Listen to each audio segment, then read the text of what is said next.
Black History's Worst, Compilation. Part 1.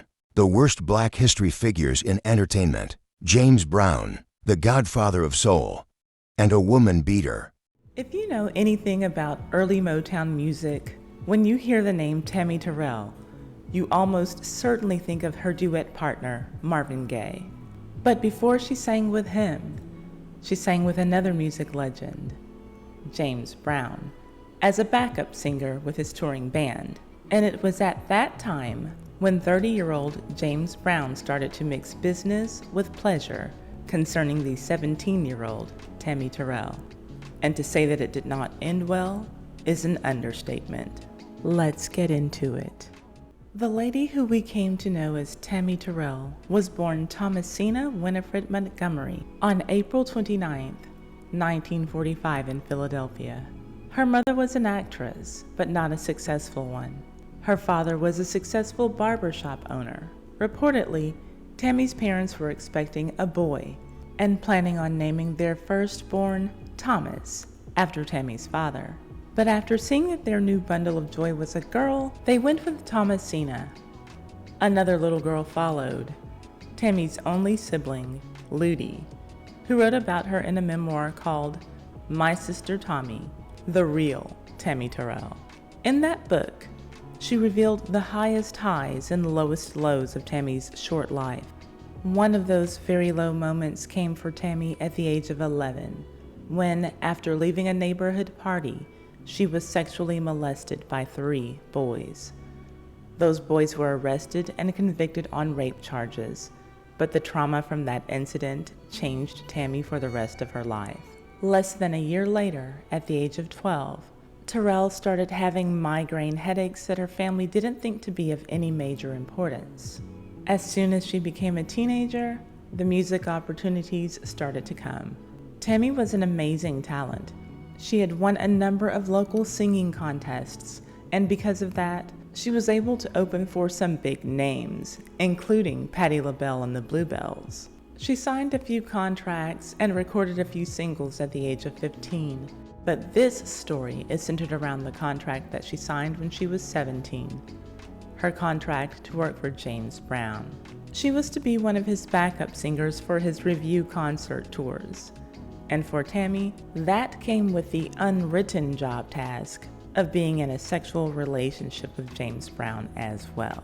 Quite naturally, her mother had concerns about her being so young and going on the road to be in the fast-paced life of entertainment. But her mother was reassured that Tammy would be safe and looked after by one of James Brown's assistants, Gertie. Well, that arrangement didn't seem to work out so well. James Brown was able to get some very up-close access to Tammi Terrell shortly after she started touring with him. So either his assistant was not keeping a close eye on Tammy, or the assistant was even helping James Brown to see Tammy outside of work-related matters. And then it started.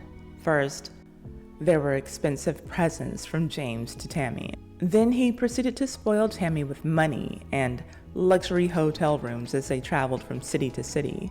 And it was during one of those times that James had put her up in one of those luxury hotel rooms that the infamous incident occurred that so many of you have asked me to discuss. What about the time that James Brown was found in Tammi Terrell's bed? Well, that did happen, but not at her parents' house. So, according to Tammy's sister, Ludi, this is how it happened. When the James Brown Revue was on a tour stop in New York City, Ludi, along with Tammy's mother, visited with Tammy. Tammy left her hotel to enjoy a day out with her mother and sister, and the 3 ladies went shopping. And when they returned to Tammy's hotel room, they found James Brown sleeping in her bed. And there really doesn't seem to be much more to that particular story. In Ludi's own words, quote, "We entered Tammy's room. We saw that James Brown was sleeping in Tammy's bed. He woke up abruptly, greeted us politely, and left.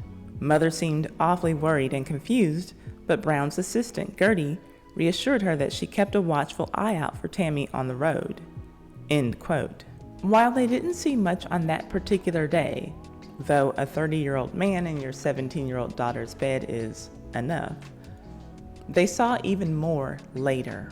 Tammy's family came to find out that James Brown was carrying out a sexual relationship with her, and to make matters even worse, they learned that Tammi was being beaten seriously and consistently by James Brown, and 2 male singers confirmed it.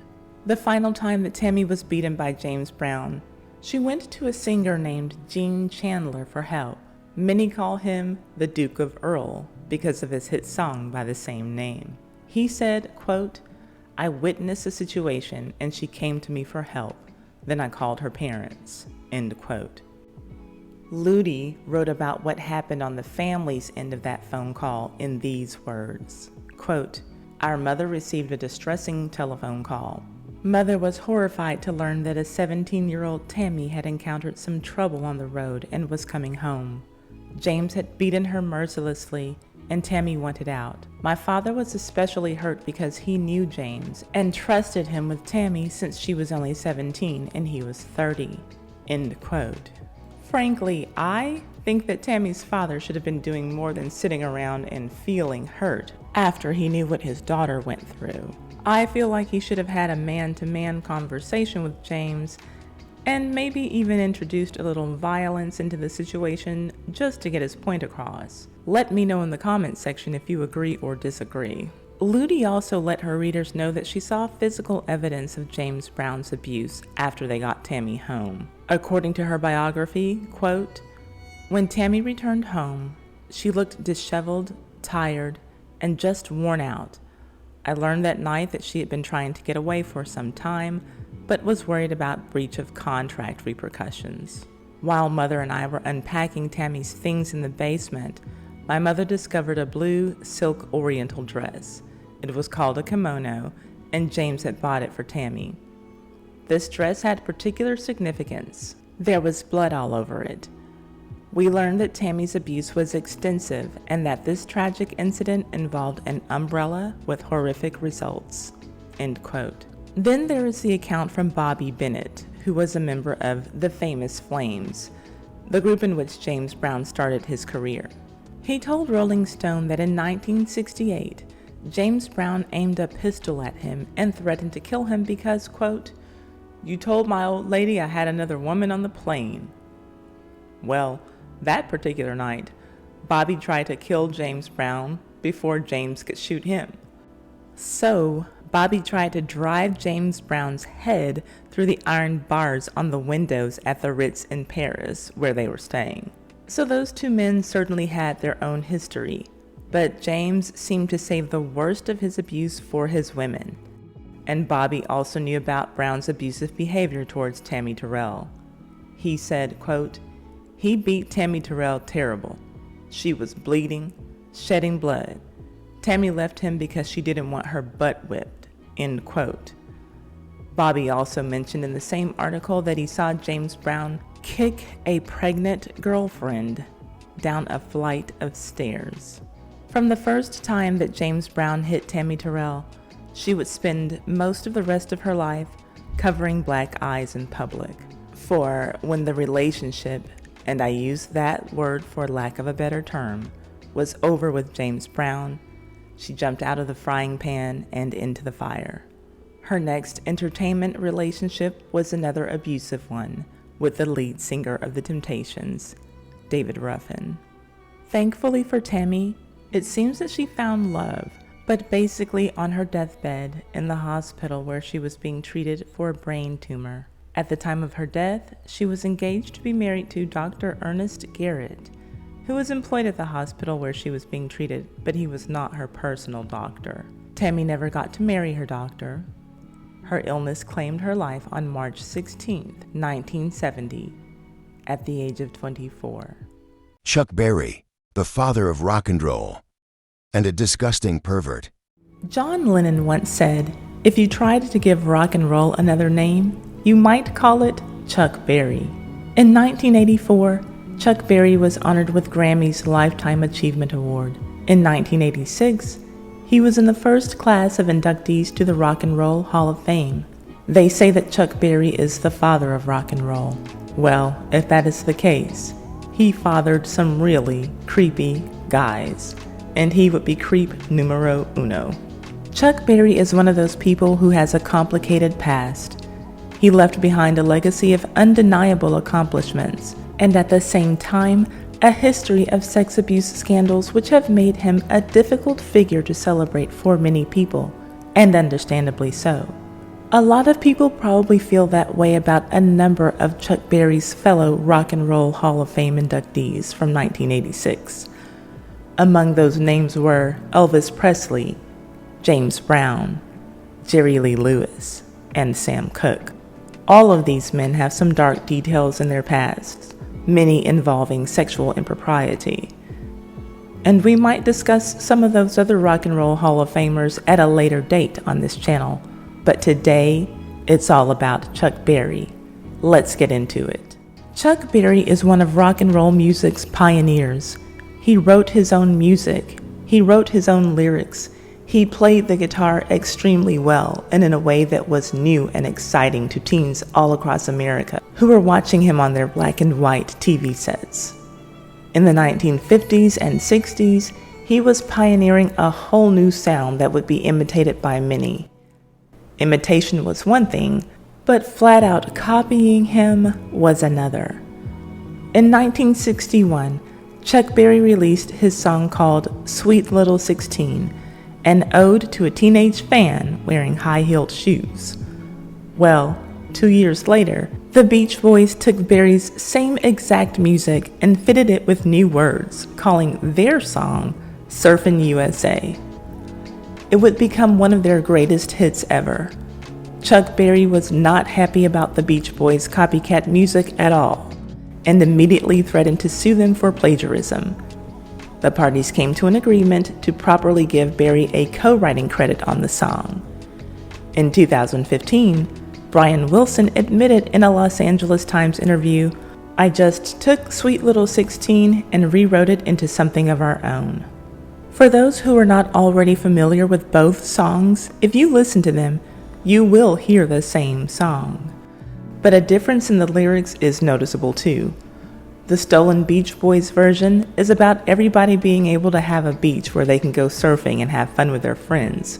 Chuck Berry's original version has some lyrics that seem questionable when one takes into consideration that he was a 35-year-old man singing about a 16-year-old girl in high-heeled shoes.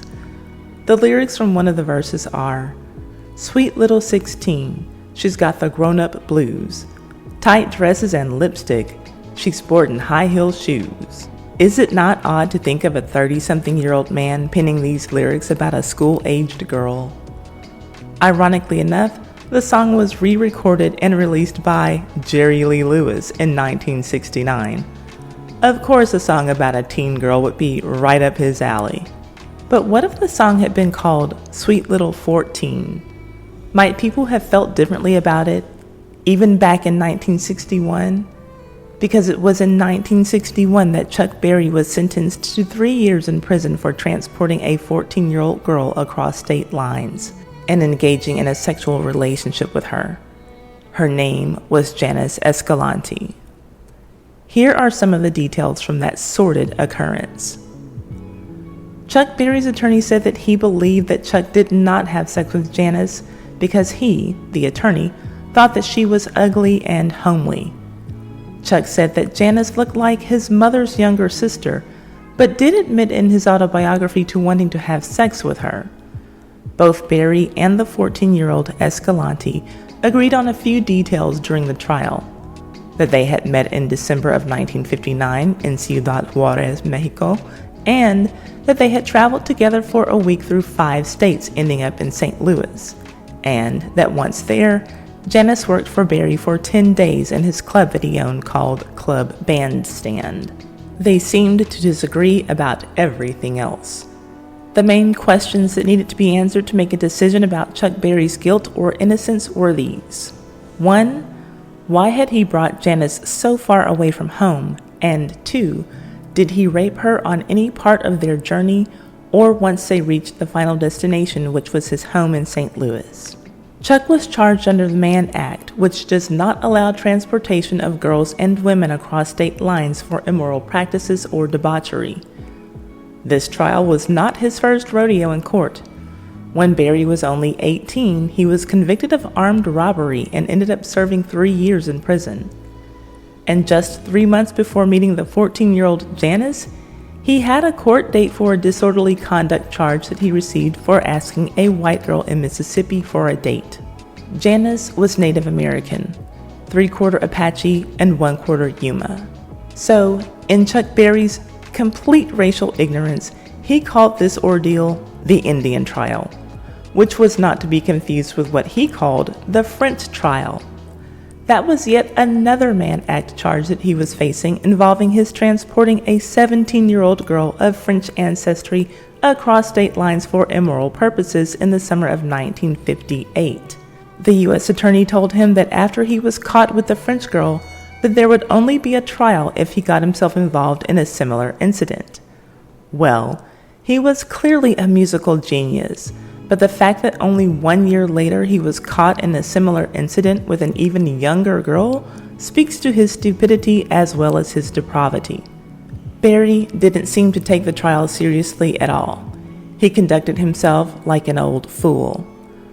During witness testimony, he would read Time magazine. When it was Janice's turn to take the stand, she explained that she met Chuck Berry and his band when they came to Ciudad Juarez to perform at a concert. She was very soft-spoken, which is what attracted Chuck to her, according to his words in his autobiography. But during the trial, that quality about herself proved to only be an annoyance to the lawyers and the judge, who kept asking her to repeat herself and to speak up. The judge kept calling her this Indian girl, as in, I can't hear this Indian girl. The judge mostly referred to Berry as this Negro. One source says he intentionally slurred it to make it sound like the N-word. Nevertheless, Janice acted as a tour guide for the band that night. At some point, Chuck Berry asked her if she had ever done any prostituting before. She answered that yes, she had. He asked her if she'd like to reform her life, and she said that yes, she would. He came up with the brilliant idea of taking her back home with him to St. Louis to appropriate her culture, working as a hostess at his club bandstand in what he called Indian attire. She would be a drawing attraction, dressed in a feather headdress and all. The arrangement that they made was that Janice would join him on tour and sell photos at his shows to earn the money to get to St. Louis.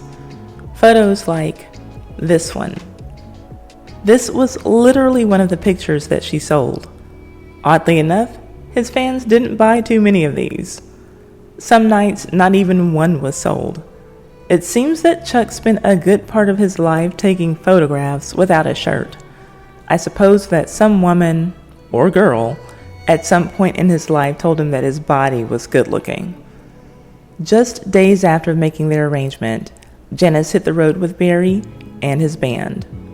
On the way from El Paso to Arizona, she and Berry sat in the back seat of his Cadillac with his arm across her stomach while they had coats over their bodies. The whole gang arrived in Tucson, Arizona, and Chuck booked rooms for everyone at the Sands Motor Hotel. Only 2 rooms for his band, Janice, and himself. They were the last 2 vacancies that the motel had. He and Janice were to share a room, and the rest of the band shared an adjoining room. In the room that he had booked for himself and Janice, there were 2 beds. He testified that he had to share a room with her because he couldn't let her sleep in the car, and that they had shared a room, not a bed. Janice, however, testified that not only did they share a bed, but they showered together before she took the bed closest to the bathroom, and he never got in the other bed, but instead got into the same bed with her. She went on to say that he had intercourse with her that night, and the following morning he ordered pork chops for breakfast and answered the door shirtless when the bellhop brought his food to the room.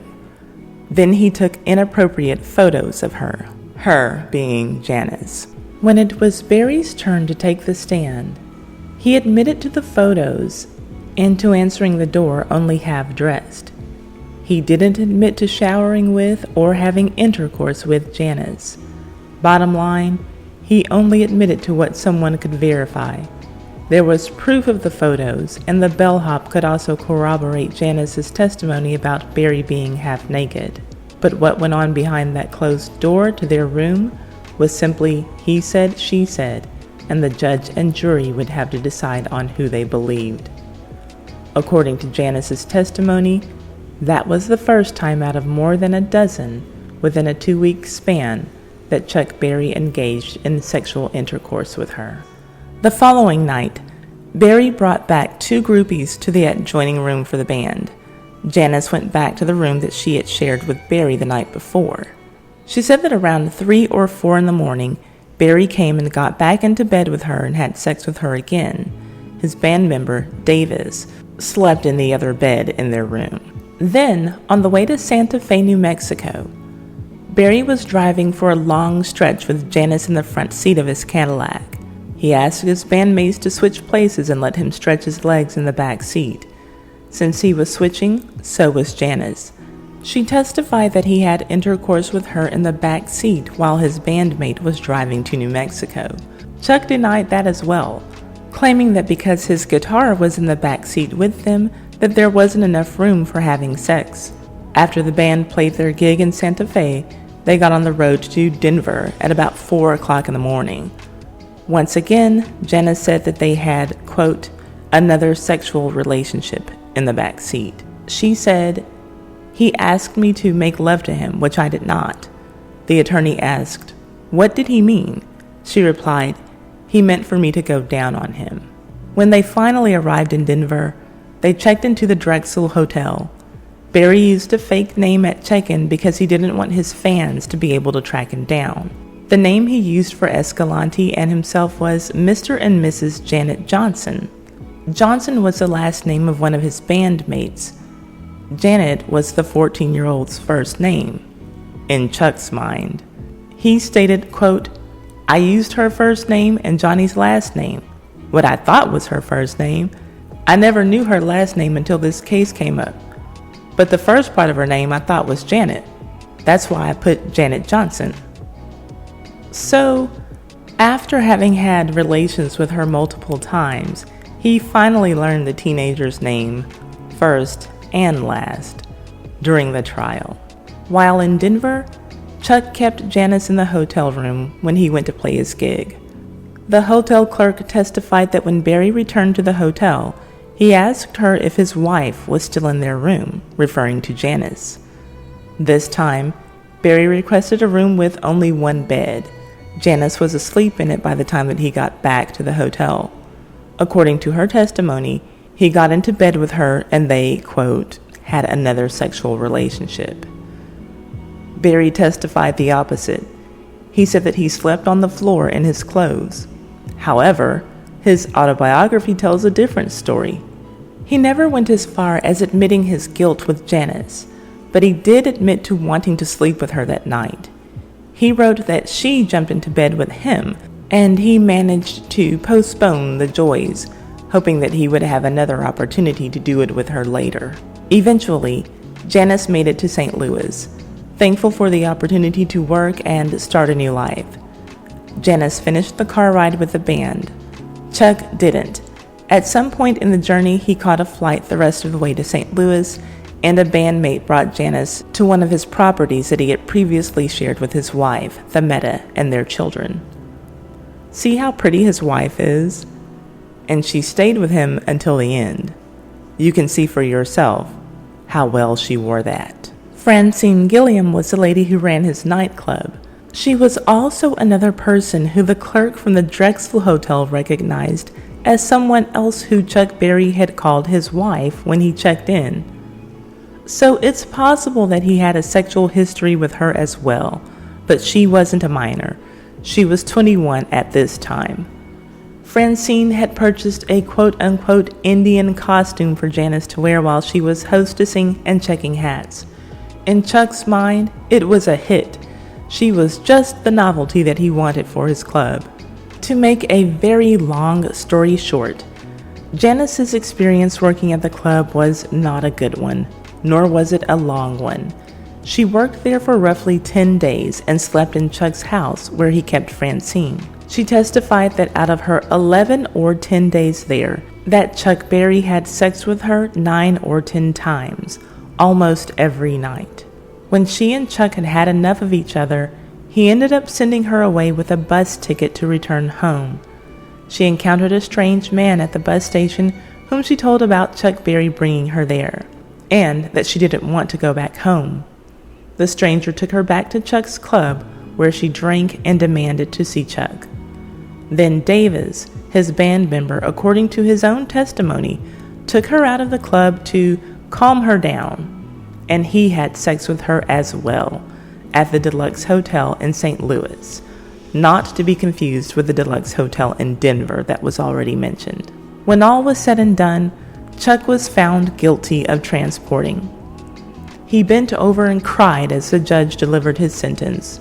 The judge told him, quote, "Don't go through that maudlin exhibition in my presence. I am not impressed by it. I have seen your kind before. I would not turn that man loose to go out and prey on a lot of ignorant Indian girls and colored girls, and white girls, if any. I would not have that on my soul." End quote. Then Chuck appealed and was freed from prison pending his retrial that he was granted due to the judge's racist remarks. Then, at the retrial, Berry, who was clearly an idiot when it came to personal life decisions, wrote, "The courtroom was jam-packed, as if I was indicted to strum out a string of rock and roll hits." Janice was now 15, and she spoke a little more loudly. And if that first judge had been racist against Chuck Berry's attorney was racist against Janice. Even though she told the court the same story that she had told at the first trial, Berry's attorney said that Janice was, quote, "dumb like a fox. Everything we have learned about Indians being cunning is true." End quote. Celebrity or not, neither the judge nor the jury believed Chuck Berry. When all was said and done, he was found guilty and sentenced to 3 years in prison and fined $5,000, which is the equivalent of $48,000 in today's 2022 money. He was finally driven to prison in February of 1962. He was released after 23 months and then went on to deny to the press that he had ever been convicted. Then, in 1979, Berry was convicted of tax evasion and had to serve another 4 months in prison. He lived his last years proving that he never outgrew his degenerate mindset. In 1987, he released his autobiography, and this was the cover. There's a little something for you, ladies. Ick. In the same year that he released his book, he was also arrested for assaulting a woman at Gramercy Park Hotel. The woman was described as a 30-year-old willowy blonde who had been dating him. He was 62 at this time and, by the way, still married. He allegedly struck her in her mouth, causing an injury that required 5 stitches to heal the open wound. Then, in 1990, he was charged with child abuse after a police raid on his house reportedly turned up pornographic videos of underage girls. And later that same year, a class action lawsuit was brought against Chuck Berry for making secret video recordings of women in the restroom of a restaurant that he owned. Criminal charges were brought against him because some of the video recordings were of minors. Surprise, surprise. He settled out of court, which did not make anyone believe in his innocence. If you want to take a look at some of his lyrics for yourself, so that you can try to figure out why a 30-something-year-old guy was always writing and singing about teen girls, you can check out his songs called Our Little Rendezvous, Brenda Lee, and frankly half of his catalog. Or you can check out his clever little ditty called My Dingaling, which is about exactly what you think it's about. Berry died in 2017, leaving behind a double-edged legacy. He is rock and roll. Some say that he is the man who created it. Others say that he was the man who perfected it. He was also a giant old pervert who was obsessed with underage girls and his friggin' wee-wee. Gross. Flip Wilson, first Black American to host a hit variety TV series, and a major weirdo. Born Clero Wilson Jr., Flip Wilson was a popular comedian who became the first Black entertainer to be the host of a successful weekly variety show on network television. He was best known for his portrayals of outrageous, over-the-top characters such as Reverend Leroy of the Church of What's Happening Now, and Geraldine, the sassy, loud Black woman who was every negative stereotype that you can possibly imagine, and unfortunately was also seen and enjoyed by millions of Americans. What delighted the masses left a bad taste in the mouths of many Black men and women who saw Flip Wilson as someone who mocked Blackness in exchange for laughs and money. If that is the way that you see him, what you hear about how quickly he chose his second wife in this video might not surprise you. Let's get into it. In a February 1980 issue of Jet magazine, here is the cringe-worthy way that they wrote about Flip Wilson's cringe-worthy relationship. The title alone sets the whole weird tone. The title is Flip Wilson Marries Secretly to Oriental. Eek. The story reads, quote, "Just one smile from a stunning Oriental casino hostess was all it took to launch Flip Wilson on a whirlwind courtship that ended with a secret marriage ceremony in an exotic Japanese garden in Las Vegas." The story behind Wilson's red-hot pursuit of Tuankai Cookie Davis was revealed in the National Enquirer newspaper. The wedding last December was so secret that even the minister didn't know whom he was marrying until an hour before the event. Wilson was so moved by the simple exchange of vows that he broke down and wept during the ceremony, the Enquirer reports. Wilson, 46, presented his bride, a 30-year-old divorcee and mother of 4 who was born in Thailand and adopted by Americans, a wedding ring he had custom made from a huge sparkling white diamond.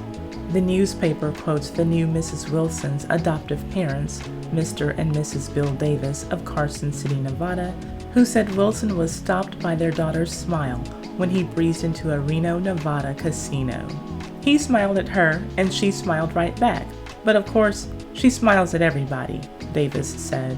2 days later, Wilson proposed to her in the lobby of the Sahara Hotel, where she had promised to meet him. He wrote his proposal on a gambling ticket, but she was unimpressed. But he persisted and eventually wore down her defenses. She returned to her homeland to consult her real mother. Her family had sent her to the U.S. to find a better life and asked what she should do. Her mother replied, "If you love him, marry him." Friends say Wilson, father of 4 also, and his bride adore each other's children. End quote. I'll only point out the things that seem very odd to me before I move on to tell you how this woman got fed up with him and then their marriage ended.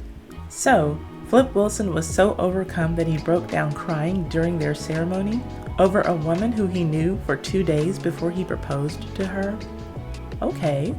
Flip had no problem with her being a baby mama to 4 children? Men typically shy away from that kind of thing, but okay. Flip was captivated by her smile, even though her parents said that she smiles at everyone. I would imagine that as a casino hostess, she would have smiled at everyone. That was probably one of her very few job requirements, but it's cute that Flip took her attention personally. Okay.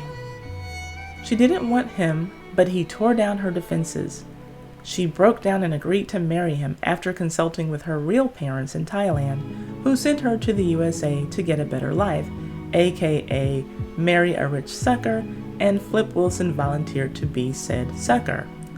By the way, I'm not sure on the pronunciation of her name, but she was very often called by her nickname, Cookie, so that is what I will call her for the duration of this video. Anyway, here's when that smile wore off of Cookie's face. One of Flip Wilson's hobbies was racing balloons. Rocky Aoki introduced Flip Wilson to this pastime. In case that name doesn't ring a bell for you, Rocky was an amateur wrestler, but his claim to fame was being the founder of Japanese restaurant chain Benihana. Flip had so much fun racing Rocky's balloons that he eventually bought one of his own that he labeled HNIC. If you don't know what that stands for, ask someone in the comments section. Cookie took up her husband's hobby, and on one horrible day, she ended up crash landing near the Missouri-Oklahoma border.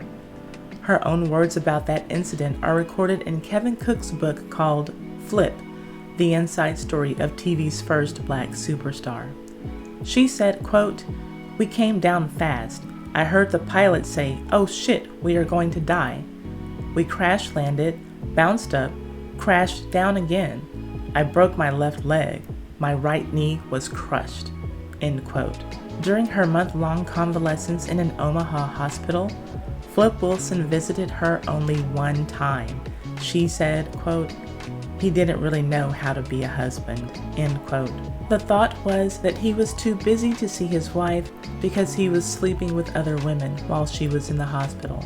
Cookie never expected fidelity from Flip.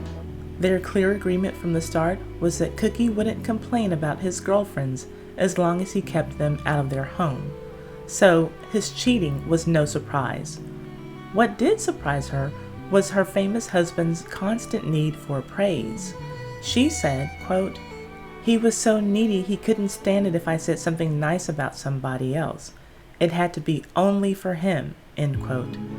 Cookie said that kind words for Bill Cosby, Rocky Aoki, or even his own children annoyed him. Flip beamed the day that Cookie ironically asked, "How's the world's greatest husband?" And that really was an ironic question if you believe what Cookie says about him. She said that he often slept past noon, and that was on the days that he didn't spend all day playing golf or holed up in his giant bathroom with his safe full of drugs, phoning downstairs when he wanted something to eat. By the fall of 1984, he and Cookie were living in separate wings of the beach house. They finally parted the following year. Flip, who liked to joke about everything, also liked to joke about the generous terms of their divorce. He would say, "I gave a fortune to my Cookie." But to his credit, I guess you could say, the truth was that he really didn't give up a lot of his wealth to Cookie. In fact, the settlement was just a sliver of his still growing fortune. 30 months of spousal support that added up to $369,000. That's roughly $936,000 in today's money, but it was just a drop in the bucket for Flip. Sammy Davis Jr. broke color barrier in New York and Las Vegas, and almost broke his first wife's neck. This issue of Jet magazine that we're using goes all the way back to 1958, a little further back than we've previously done, but let's take a look. Jet magazine, January 23rd, 1958. The article is simply called Sammy Davis Jr., Lorraine White. Entertainer Sammy Davis Jr., 32, and singer Lorraine White, 23, were married Friday afternoon in the Emerald Room of Las Vegas's plush Sands Hotel. The marriage of Sammy, a $25,000 a week nightclub star, and the attractive Lorraine brought an end to the bachelor reign of one of the nation's most eligible young men.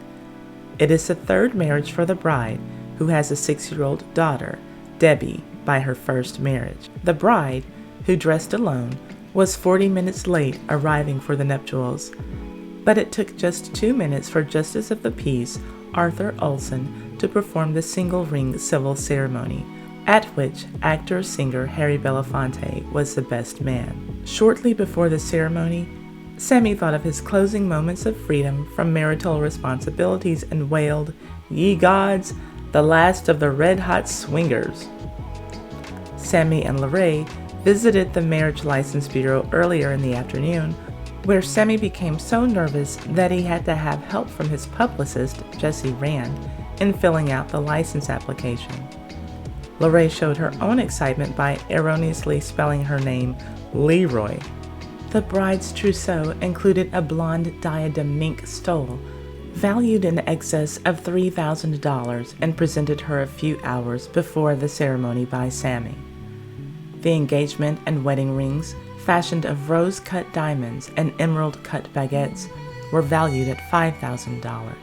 After the wedding, the couple moved into the $75 a day presidential suite of the Sands Hotel. That is the article, and this is normally the time when I would say, okay, we're going to go back over the article and find the part that didn't age well, but it's really the photos that I want to focus on for this issue. Now, the article, that all sounds nice enough, doesn't it? Of course it does. Now I want you to take a look at this photo. This photo was published the following week in Jet magazine. The ones you have seen are from the wedding night, and they were in the January 23rd, 1958 issue. This photo was in the January 30th, 1958 issue. The caption reads, "Having a rollicking time as he deals a hand of blackjack, the new bridegroom, Sammy Davis Jr., takes time from his Sands Hotel engagement to frolic at the El Morocco Club in Las Vegas during two hands when Sammy dealt, all the players won." I suppose that there's nothing terribly odd about this, unless you find it odd that a man who just got married for the first time would leave his honeymoon suite and bed with his new young wife to go to another hotel and frolic with men. Well, maybe finding out what happened in between this picture and this picture will put some things into perspective. But to make it all make sense, we need to go back 1 year to 1957. In 1957, Sammy Davis Jr. met Kim Novak, a white actress, and he fell for her instantly. The two started dating in secret, knowing that news of their interracial relationship would not be well received. In the Sammy Davis Jr. biographical memoir called Me and My Shadow, Sammy Davis Jr. said of Kim Novak, quote, "She hadn't thought about me anymore, and I hadn't thought about her, until it was forbidden. Then we became conspirators, drawn together by the single thing we had in common, defiance," end quote.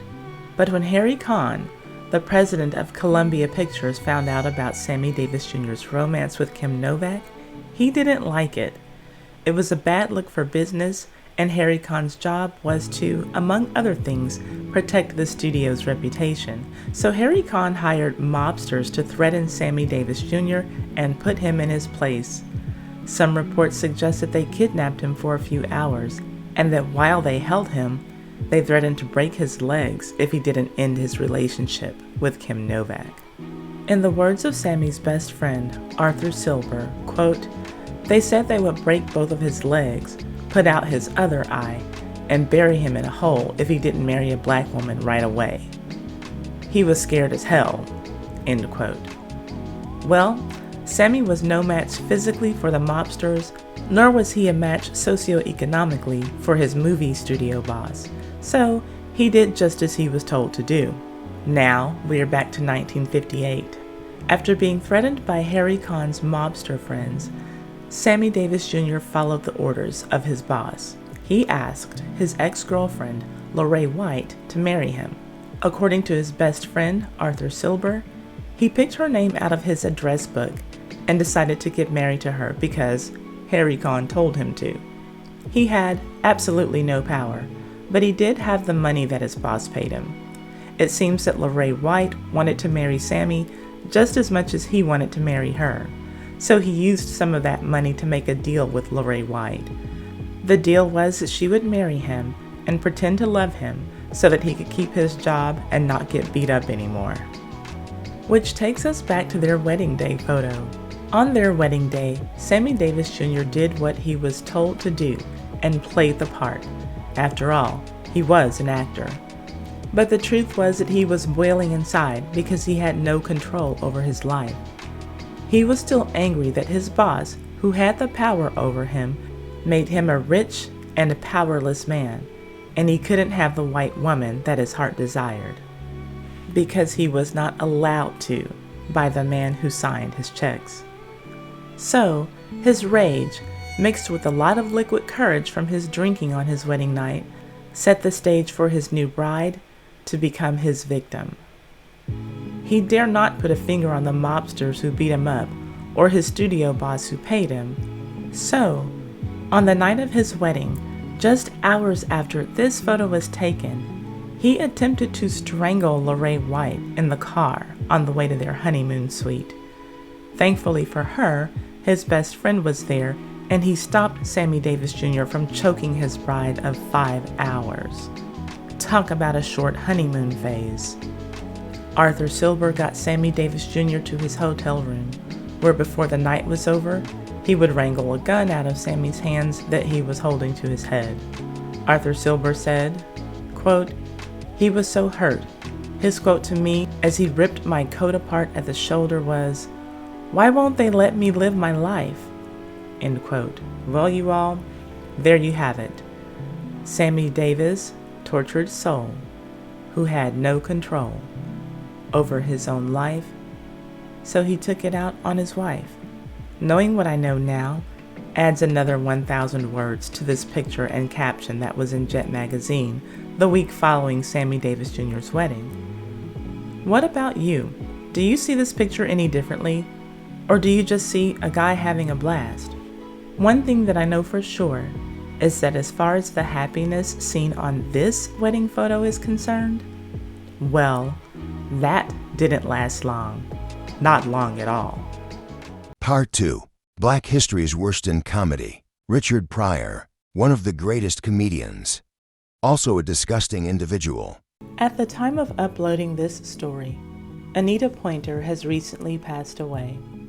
She was one of the members of the original Pointer Sisters, an all-American girl group of biological sisters from Oakland, California. They are often labeled as R&B, but their catalog included many genres of music, including pop, jazz, country, and dance. As a matter of fact, their first Grammy was for a song called Fairy Tale, which won as the best country performance by a duo or group with vocal.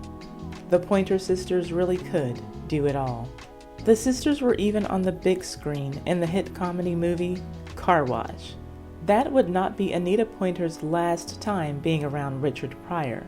When Anita was dating Thomas Henderson, who was a linebacker for the Dallas Cowboys from the mid to late 1970s, the couple got an invitation from Richard Pryor to come to his house. They both knew Richard, so getting an invitation to his house wasn't weird. But what happened after they got there was. Let's get into it. Thomas Hollywood Henderson is a former NFL player. He was a linebacker who played for a few teams. He was selected 18th overall in the first round of the 1975 NFL Draft to play for the Dallas Cowboys. He played for the Cowboys from 1975 until 1979, and it was in Dallas that he gave himself the nickname Hollywood, which was a reflection of his flamboyant behavior, the way that he dated some of the hottest women in the entertainment industry, and the fact that he couldn't be tamed by his coaching staff. He considered himself to be a wild guy. It seems as though the people who had to deal with him professionally just thought that he was a jerk. Ultimately, he got kicked out of the Dallas Cowboys organization, and he went on to 3 other teams for very brief stints: the San Francisco 49ers, the Houston Oilers, and then the Miami Dolphins. But it was during his time as a Dallas Cowboy that he dated Azizi Johari, who was a Playboy playmate. She was Playmate of the Month in June of 1975, and people were apparently talking about the two of them being together at one point. Speaking of point, Hollywood also dated one of the Pointer sisters, Anita Pointer, while he was a Dallas Cowboy. And it was Anita Pointer's time on the set of the hit comedy film Car Wash that she met Richard Pryor. So when the couple got an invitation to Richard's home, that would not have been an invite that was out of the ordinary. Actually, Thomas Henderson was known to hang out with Richard Pryor outside of Anita Pointer's company. Hear him explain how he met Anita Pointer and Richard Pryor. So we go to Miami to play Super Bowl 10. Against the Steelers, right? Against the Steelers. And I go to a concert, like on Wednesday or Thursday. It was the Temptations and the Pointer Sisters. I'm sitting on the front row, and one of the Pointer Sisters started looking at me. And I started winking at her, and just before you know it, I was in our hotel room, and we started a relationship. Her name is Anita Pointer of the Pointer Sisters, and that off season, which would have been January of '76, I went to Los Angeles to hang out with her. Actually, I went to Sausalito, which is outside of San Francisco. But in that relationship, I met Richard Pryor and Marvin Gaye. Okay. And so, in the middle of the day, Marvin would be in the studio, Richard would be at home, and I'm staying with Dennis Edwards, the lead singer for The Temptation, is letting me stay with him. So between Richard Pryor and Marvin Gaye, I got a taste of cocaine. And I liked it. And even 2 years after that, Thomas Hollywood Henderson was still playing for the Cowboys when they won their second Super Bowl in 1978. That was Super Bowl 12, and New Orleans was the host city. And guess who Thomas was hanging out with the week before he had to play the big game? Richard Pryor and Marvin Gaye. He had already been hanging out with Pryor and Gaye in Los Angeles, and I think that you can guess what they had in common. Yes, Hollywood Henderson was a big-time drug addict. The public knew about it after he was arrested for smoking cocaine in 1983. But in the late 70s, the public didn't know about his drug addiction. But Richard Pryor knew, and Marvin Gaye knew, and by Super Bowl 12, Thomas was deep into his cocaine addiction. In 2018, just days before Super Bowl 52, Henderson was asked if he was doing drugs in New Orleans during the week leading up to his Super Bowl win in 1978. His answer, quote, "I was with Richard Pryor and Marvin Gaye. So what do you think I was doing?" End quote. In case anyone listening doesn't know, both Richard Pryor and Marvin Gaye certainly had their own histories of drug abuse. And Thomas Hollywood Henderson hung out with both Pryor and Gaye during his professional football playing days. Now, Richard Pryor and Marvin Gaye both loved drugs, but according to Hollywood Henderson, quote, "They both loved football, and this was before crack and smoking crack. It was just more of a hit or two, but I was well into my recreational use of cocaine that I snorted." End quote. So, when Thomas Henderson and Anita Pointer were at Richard's house, and Richard offered him cocaine, no one batted an eye. It was Richard Pryor's other offering that might seem strange to some. And here's how the encounter happened in Hollywood Henderson's own words. Quote, "Anita and I took a limo to Richard Pryor's house. The butler was circulating with a platter of cocaine. Frankie Crocker was sitting beside me.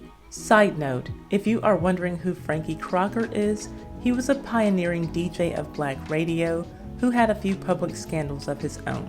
But back to the story. Quote, "Pryor went into the kitchen and came out with a plate of barbecue sauce and chicken. He took a chicken leg, dipped it deep in the sauce, and stuck it in his hair. Then he smeared it all in his face, under his chin, and near his ears.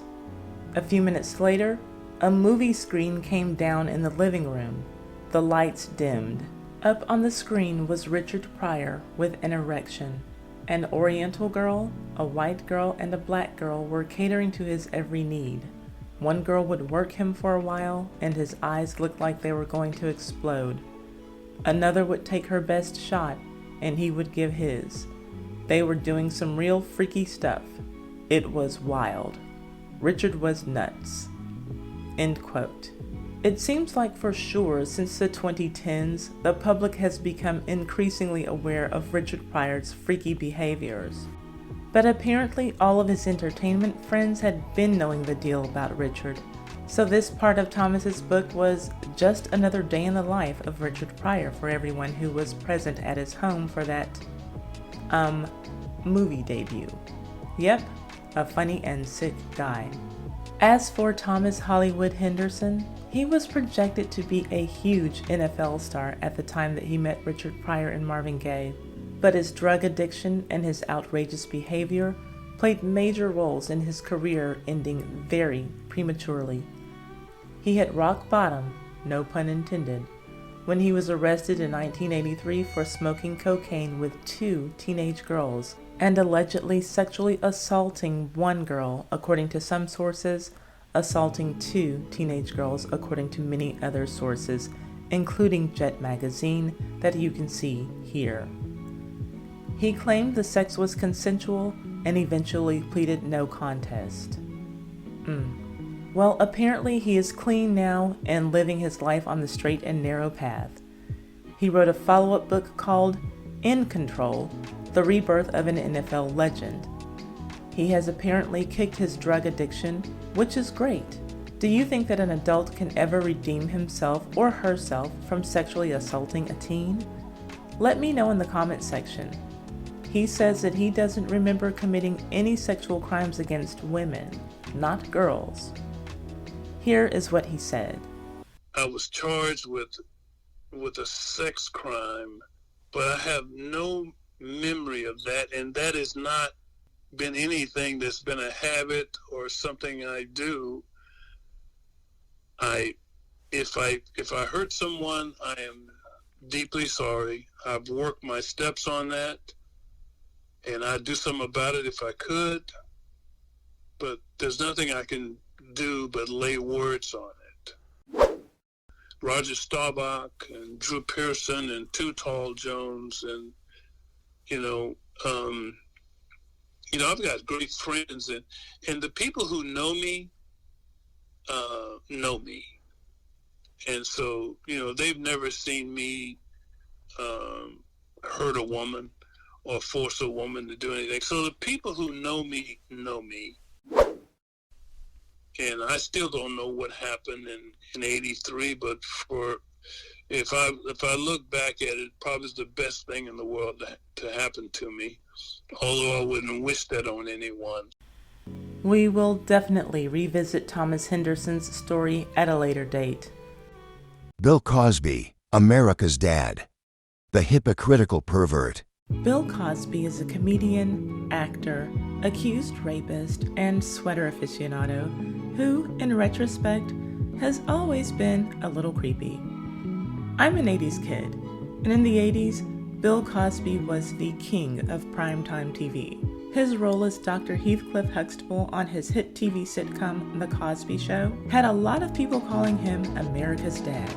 He was on our TV screens day and night. When he wasn't on NBC as a loving husband and father, he was on commercials endorsing Coca-Cola and Jell-O pudding pops. This is fat-free Jell-O instant pudding. The box says it's fat-free, but let's see what my taste buds have to say.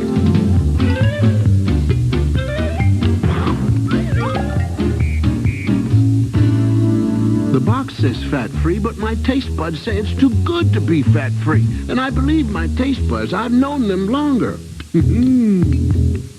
Fat-free Jell-O pudding. Dessert is back, and it's fat-free. He loved pudding, all right. Putting his where it didn't belong. But seriously, in retrospect, was it not odd that of all of the professions in the world that he could have chosen to pretend to be, he picked the one that involves looking in between women's legs, an OB/GYN, a profession that requires contact with the private parts of sedated women. That, in and of itself, is not necessarily creepy, but when it's put together with jokes, commentary, and writing from his past, the allegations that so many women had against him seem a little less surprising. Let's get into it. When Bill Cosby finally went to prison in 2018, after one set of sexual misconduct allegations from one woman stuck, people were surprised. Not necessarily at the charges, but at the fact that he was actually found guilty. Allegations of that nature had been around about Bill Cosby for years before 2018, and each allegation and new charge seemed to chip away at his once nearly perfect image. But maybe America should have seen issues with their favorite dad as far back as the 1960s. Check out this ironic clip from his 1969 comedy album, It's True, It's True. Then there's this bit from a 1971 PBS special called Bill Cosby on Prejudice. We need to get rid of women too. I mean, if they want to prove something to me, let one of them knock me out. They can't do it. They know they're not as strong as we are. What is it that they want? So they need to take them. Them that don't want to have babies, them that feel embarrassed because man wants to take them out, and say them that says that they're not pieces of flesh. No, they're not pieces of flesh. But if I want to take one out, I'm gonna take her out.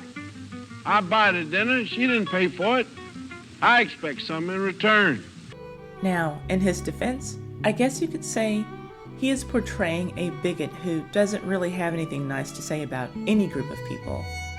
But here's what he said about girls in his book called Love and Marriage, which was written from his own point of view, not some creepy, weirdo, bigot character. Quote, "If a girl wandered onto a football field where I was playing, I might make knocking her down part of my fly pattern. For a girl is only an honorary human being. And if my roller skating assumed a certain grand sweep, a girl or two might hit the cement. Not an unfitting position for such a lesser part of humanity." End quote. Now, I've already talked about his profession on The Cosby Show, but do you remember his special barbecue sauce?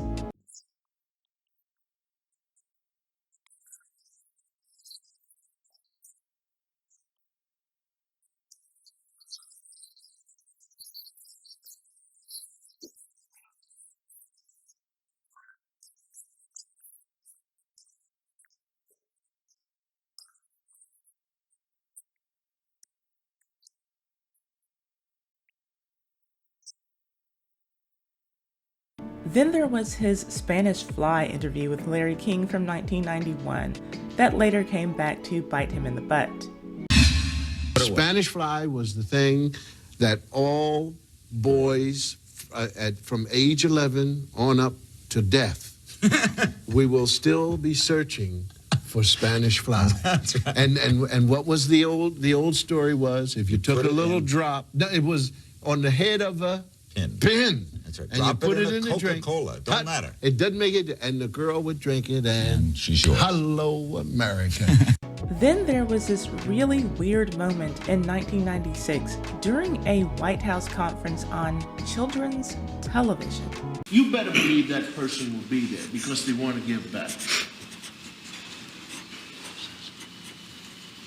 I'm through. Okay. All right, so we just need to replicate all that, right? and find incentives for those writers. Yes, they're quite easy. I'll send them my list. and it's juicy. It's as juicy as sex. That's right. What a weird time to bring up sex. And finally, let's circle back to his book. Now, this book was published in 1989 when he was the reigning king of comedy. He wrote about what he called pressing, literally pressing himself against girls at dances, and what great fun that was for him. It was the party life, but he didn't know if he wanted to have fun pressing for the rest of his life or to settle down and get married. Quote, "My problem was, however, that I was intellectually drawn to Ruth as a candidate for being my wife. Would she understand if I brought along Millie too? I had stumbled upon one of life's ancient dilemmas. Did I want a home and a family, or 50 years of good pressing? As I danced with Millie and thought about Ruth, I was sweating the way I did when I played basketball. But sex was harder than basketball because I didn't know the rules for staying out of foul trouble." End quote. And it seems that he never learned those rules. As for his dilemma, home and a family or 50 years of good pressing, it seems like he chose both. Bill Cosby seems like he was the guy who lusted for girls from the other side of the room and never thought that he had a chance. And even when he got to the point when his talent put him in a position to have access to the women he wanted, he still had the same mindset that he had to use tricks, dirty tricks, to get what he wanted. I think that the word that we use for that now is incel, maybe? Oh well. Bill Cosby always has been questionable. Part 3. Black History's Worst Fathers in Entertainment and Sports. They didn't want their children. Harold Nicholas, one of the greatest tap dancers ever, who shuffled right out of his daughter's life. It was nice to see the salute to dance history, but it definitely didn't come close to the brilliance of the Nicholas brothers. In film The Five Heartbeats, you have seen Harold Nicholas before. He portrayed Sarge, the choreographer for The Five Heartbeats. He's here to help us with the choreography. What you talking about, Jim? I do the choreography, man.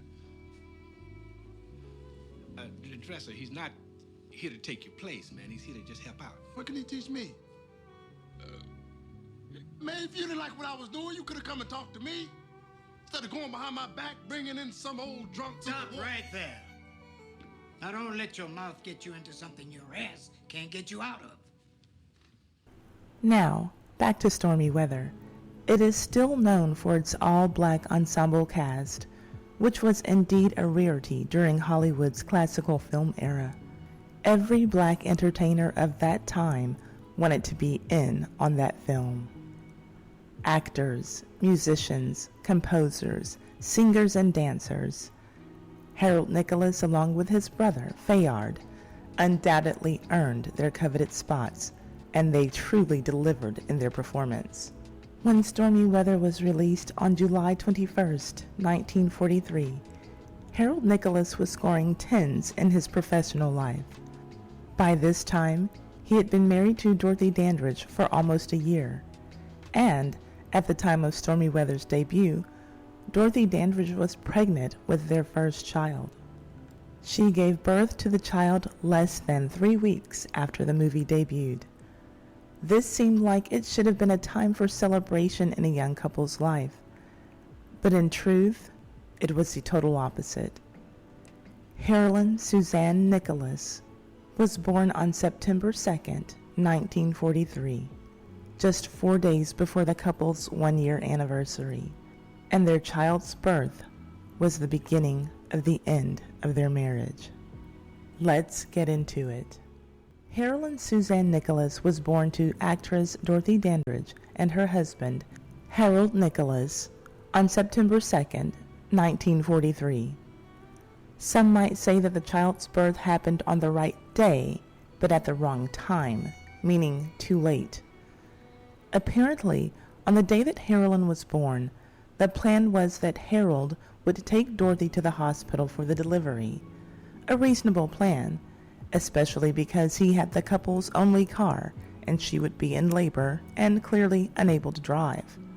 Dorothy Dandridge, as you may know, was one of the most sought-after women in the entertainment industry in her prime.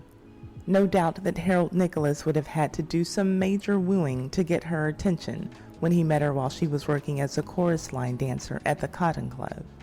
It is highly likely that he was heavily wooing Dorothy when he and his brother performed this Chattanooga Choo-Choo song and dance routine with her the year before he married her.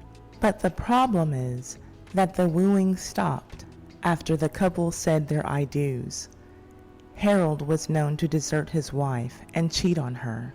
He was inattentive of Dorothy, to say the least, and when she was in labor, he dropped her off at her sister-in-law's home while he went out to play golf. Dorothy was to wait for his return so that they could go to the hospital together, but when her pains became too intense, she and her sister-in-law left without Harold. They ended up having to take a neighbor's car to the hospital since Harold was out golfing. Labor and delivery was strenuous for Dorothy, and when those hours ended, their daughter, Harlan, was born. Unfortunately for the baby girl and her parents, she was born with a type of brain damage called cerebral anoxia, a condition in which no oxygen reaches the brain. Dorothy seemed convinced that it was because of the baby's delayed birth that she suffered this condition. And that is a possibility. And for that reason, Dorothy Dandridge blamed her daughter's condition on the fact that her husband did not follow their plan to take her to the hospital when she went into labor. That being said, there is an inkling of a possibility that the baby's condition was caused by the use of forceps during her delivery. One thing is for certain. Had Harold placed priority in fatherhood over golfing on that day, his possible role or fault, depending on how you view the situation, would not even be in question. So you can imagine that no matter how good or bad the marriage was, it had to have been a very difficult point to pick up from, where the wife believes that the husband has caused brain damage in their only child. But that notion didn't start on the day of Harolyn's birth. At first, Dorothy didn't think that anything was wrong with Harolyn, but by the age of 2, the child was still not speaking. Dorothy took her to a doctor who confirmed that she was mentally disabled. The doctor advised Dorothy to give Harolyn up and have another child, but she refused. What a cruel time in medical history. The medical norms of that time were brutal, including the vocabulary. Harolyn was labeled as mentally retarded for all of her life. While Dorothy was dealing with facing the reality of her daughter's condition, Harold Nicholas was largely absent and having affairs throughout their marriage. By 1948, he had completely abandoned his family, leaving Dorothy to care for their child as though she were a single mother. So, in 1950, Dorothy finally filed for divorce after 8 years of marriage. Though the couple was divorced and living separately, it was very well understood that Dorothy would still need help with Harolyn's medical needs. But Harold refused to financially contribute to his daughter's care. Since that was his stance, Dorothy Dandridge, one of Hollywood's most sought-after women, really was a single mother in every way, as if the child had no father walking the face of the earth. Harolyn's disability required constant care, and expenses took their toll after Dorothy's divorce from her second husband, Jack Dennison, in 1962, left her in debt. And trust me when I say, her marriage to Jack was no better than her marriage to Harold Nicholas. She married beneath herself twice, and those marriages left her life in shambles. For the record, we will cover her second marriage in a separate video, because this guy was a bum. Dorothy Dandridge had to file for bankruptcy after her second divorce. She was forced to sell her Hollywood home and place her daughter in a state mental institution in Camarillo, California. Dorothy avoided speaking publicly about her daughter until 1963, when she appeared on Cleveland's The Mike Douglas Show. She was praised for bringing awareness to what was called mental retardation at that time. Dorothy said of her daughter, who was 20 years old then, quote, "I never really thought I could give my daughter up to an institution. I guess the longest period of time that I have been away from her was about 6 months. Actually, she has no conception of time. She doesn't know how long I've been away. She doesn't even know I'm her mother. She only knows that she likes me and I like her, and she feels warmth and that I'm a nice person." End quote. Also, in her autobiography, Dorothy wrote about her struggles with her daughter in a heartbreaking manner. She wrote, quote, "She'd hug me tight, crushing into my breasts. I have known quite a few men since then, but I tell you, you cannot get that feeling from anything else in the world. Except this, I knew that to everyone else, she was hideous." End quote. Dorothy died at the age of 42 from a drug overdose on September 8th, 1965. Whether it was accidental or intentional seems to remain unknown. Harolyn remained in the state's care, and the rest of her life seems to be a mystery. There is no confirmation of any family member beyond her mother ever visiting her.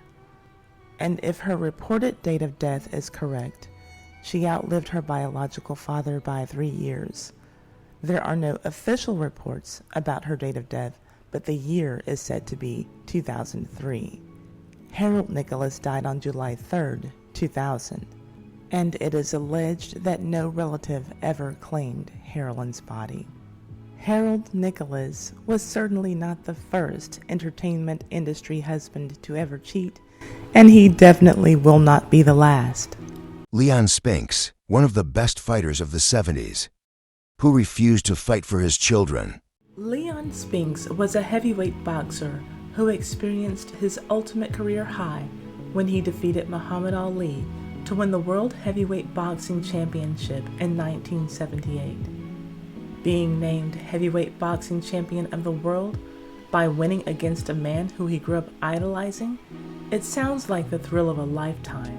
After the fight, Leon Spinks praised his opponent, saying of Muhammad Ali, "He's still the greatest. I'm just the latest." And you know what he was late on? Child support payments. Let's get into it. Leon Spinks Jr. was born July 11, 1953, in St. Louis, the oldest of 11 children. His father abandoned the family. Leon never really seemed to get over that pain that his father's neglect caused him. Even on the biggest night of his career, after winning against Muhammad Ali, he still had something to say about his father. He told Sports Illustrated this, quote, "My dad had gone around and told people I would never be anything. It hurt me. I've never forgotten it. I made up my mind that I was going to be somebody in this world, that whatever price I had to pay, I was going to succeed at something." End quote. You might notice that he didn't say he made up his mind that he wouldn't abandon his own children, but I digress. Spinks was definitely the underdog going into that fight with Ali, so it's only natural that he would celebrate that victory to the fullest. He wore his championship belt around his waist in his hotel room that night. It's good that he enjoyed himself, because he would never wear another championship belt again. But back to his victory. You know that he had to buy a few things with that prize money. Pay close attention to this. Among other things, he bought a Lincoln Continental, 2 Cadillacs, and thousands of dollars in jewelry. Here's what he had to say to Sports Illustrated about his spending. Quote, "People don't like the way I spend my money, and that hurts me. They don't understand that I ain't never had nothing, so I've got a lot of catching up to do." End quote. Well, there was someone who understood all too well some of the catching up on spending that Leon Spinks needed to do. Zadie Mae Calvin was the mother of his sons, and she knew that he needed to catch up on his spending in the form of child support payments. On the day that Leon Spinks fought Muhammad Ali, Zadie Mae already had 2 of his sons, and a mere 5 days after that fight, she gave birth to their 3rd son. Why she had a 2nd and 3rd child with Leon, I cannot explain, because here was her situation. She had a 7-year-old, a 5-year-old, and now a newborn child along with herself living under her mother's roof. Various other relatives were living in this small, crowded house in North St. Louis in a bad neighborhood plagued with poverty and crime. I told you some of the things that Leon bought with his prize money. I didn't tell you that he also bought 2 houses. I bet that either one of them would have been more ideal for his sons than where they were living. But that offer wasn't on the table. But Leon had another big payday just around the corner, so maybe he would do right by his children with the next multi-million-dollar prize payout. Later the same year, there was a rematch between Muhammad Ali and Leon Spinks. But it seems that Leon's first win against Ali made him too cocky. Ali was coming to reclaim his throne and not playing any games. But Leon decided to train half-heartedly. On the days leading up to the fight, he drank alcohol late into the night. And even though he was in his first marriage to Nova Spinks, he also spent those nights leading up to the rematch fooling around with women who were not his wife. And he burned through his cash. Relevant side note, the wife had a son from a previous relationship, for whom Leon was providing, even though he was doing nothing for his biological children. If you didn't already know the outcome of the rematch, by now you may have guessed that Leon Spinks lost the second fight to Muhammad Ali. Yes, Leon Spinks got to fly high as the heavyweight boxing champion of the world for a whopping 7 months. But that loss was still a heck of a payday for Spinks. He received $3.75 million. So he celebrated. The rematch was in New Orleans, and let's face it, that city makes you party. So Leon danced the night away in a downtown hotel. And to add to the list of things that Leon would spend money on, how about a lot of alcohol and booger sugar? Here's what his bodyguard, who later became known as the actor Mr. T, said about Leon's partying and spending. Quote, "He partied and partied. He drank and drank. He smoked and smoked. He snorted cocaine. And boy, did he get high. I mean, he would be so high that he would be foaming at the mouth, and he was a sight to behold." End quote. The book, One Punch from the Promised Land, describes Leon Spinks' behavior after his loss to Ali as burning through the last of his millions. But even if his mind was made up to spend it all, that spending still didn't include anything on his 3 sons. His children's mother, Zadie Mae, was chronically unemployed and always financially strapped. Before some of you even start, because I can see the comments coming now, the point of this video isn't to say that Leon Spinks was responsible for taking care of Zadie Mae. I'm sure that we all are wondering why she decided to have a 3rd child with a man who wasn't taking care of his first 2 children. But I am saying that as a millionaire, he had options. He could have petitioned the court for custody of his children. There were ways to make their lives better, even if he didn't want to help their mother. But the truth is, he had become another version of his own father who had abandoned him.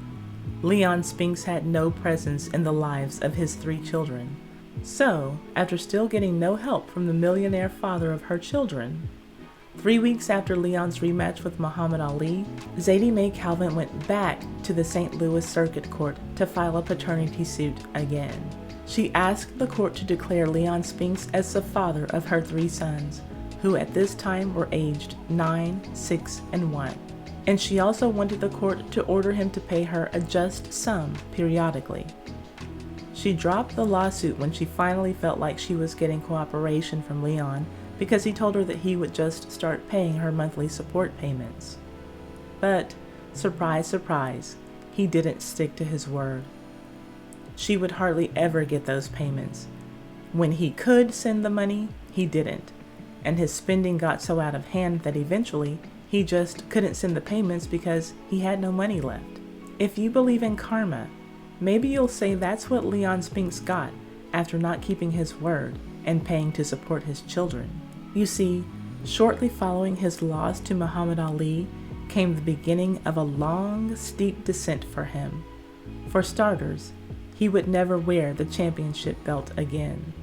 Those 7 months were it. Then, in 1979, he was knocked out in the first round of a fight in Monte Carlo by South African Harry Coetzee.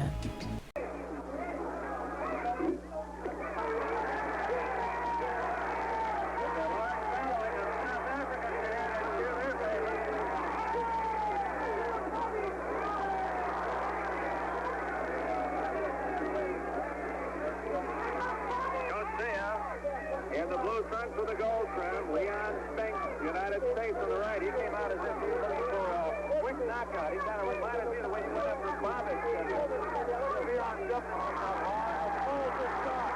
Spinks goes down for the first time as a throw. He's hurt and wobbly. Leon Spinks up at the count of 6, 7, 8. And right back comes Coetzee. Another good right hand.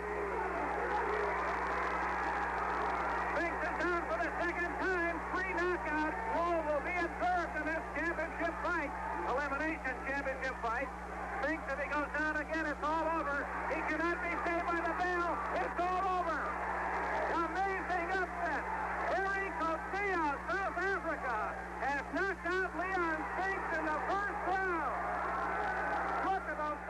Then, 2 years later, in 1981, Spinks had climbed back into contention and met Larry Holmes for the heavyweight championship. The fight stopped in the third round because Leon Spinks was being beaten mercilessly. Then he lost weight so that he could compete in the cruiserweight division, only to lose a title bid to Dwight Muhammad Qawi in 1986. That fight was the literal definition of adding insult to injury, because during that fight, Qawi was taunting Spinks while he was also relentlessly beating him in a corner. I watched that fight as part of my research for this video, and it was brutal.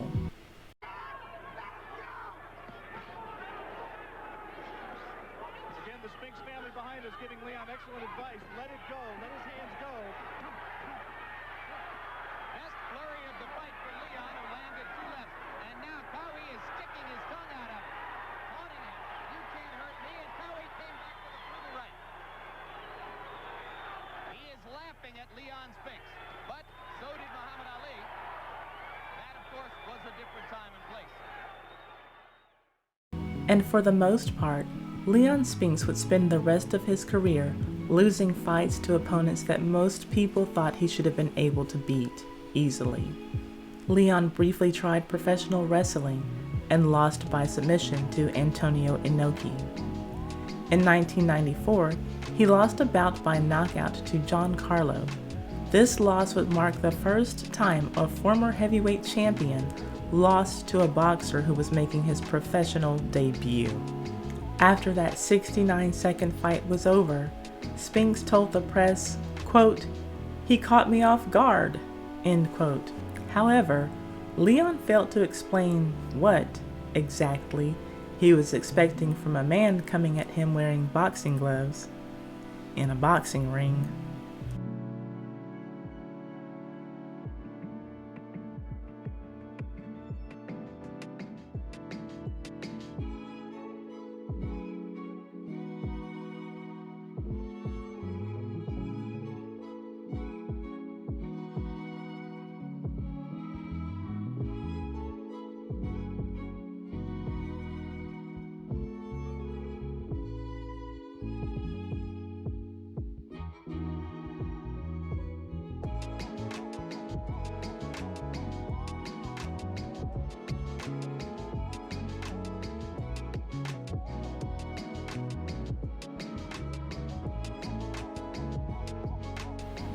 Finally, Spinks retired at age 42 after losing an 8-round decision to Fred Hoop in 1995, who was coming off of a 17-year hiatus.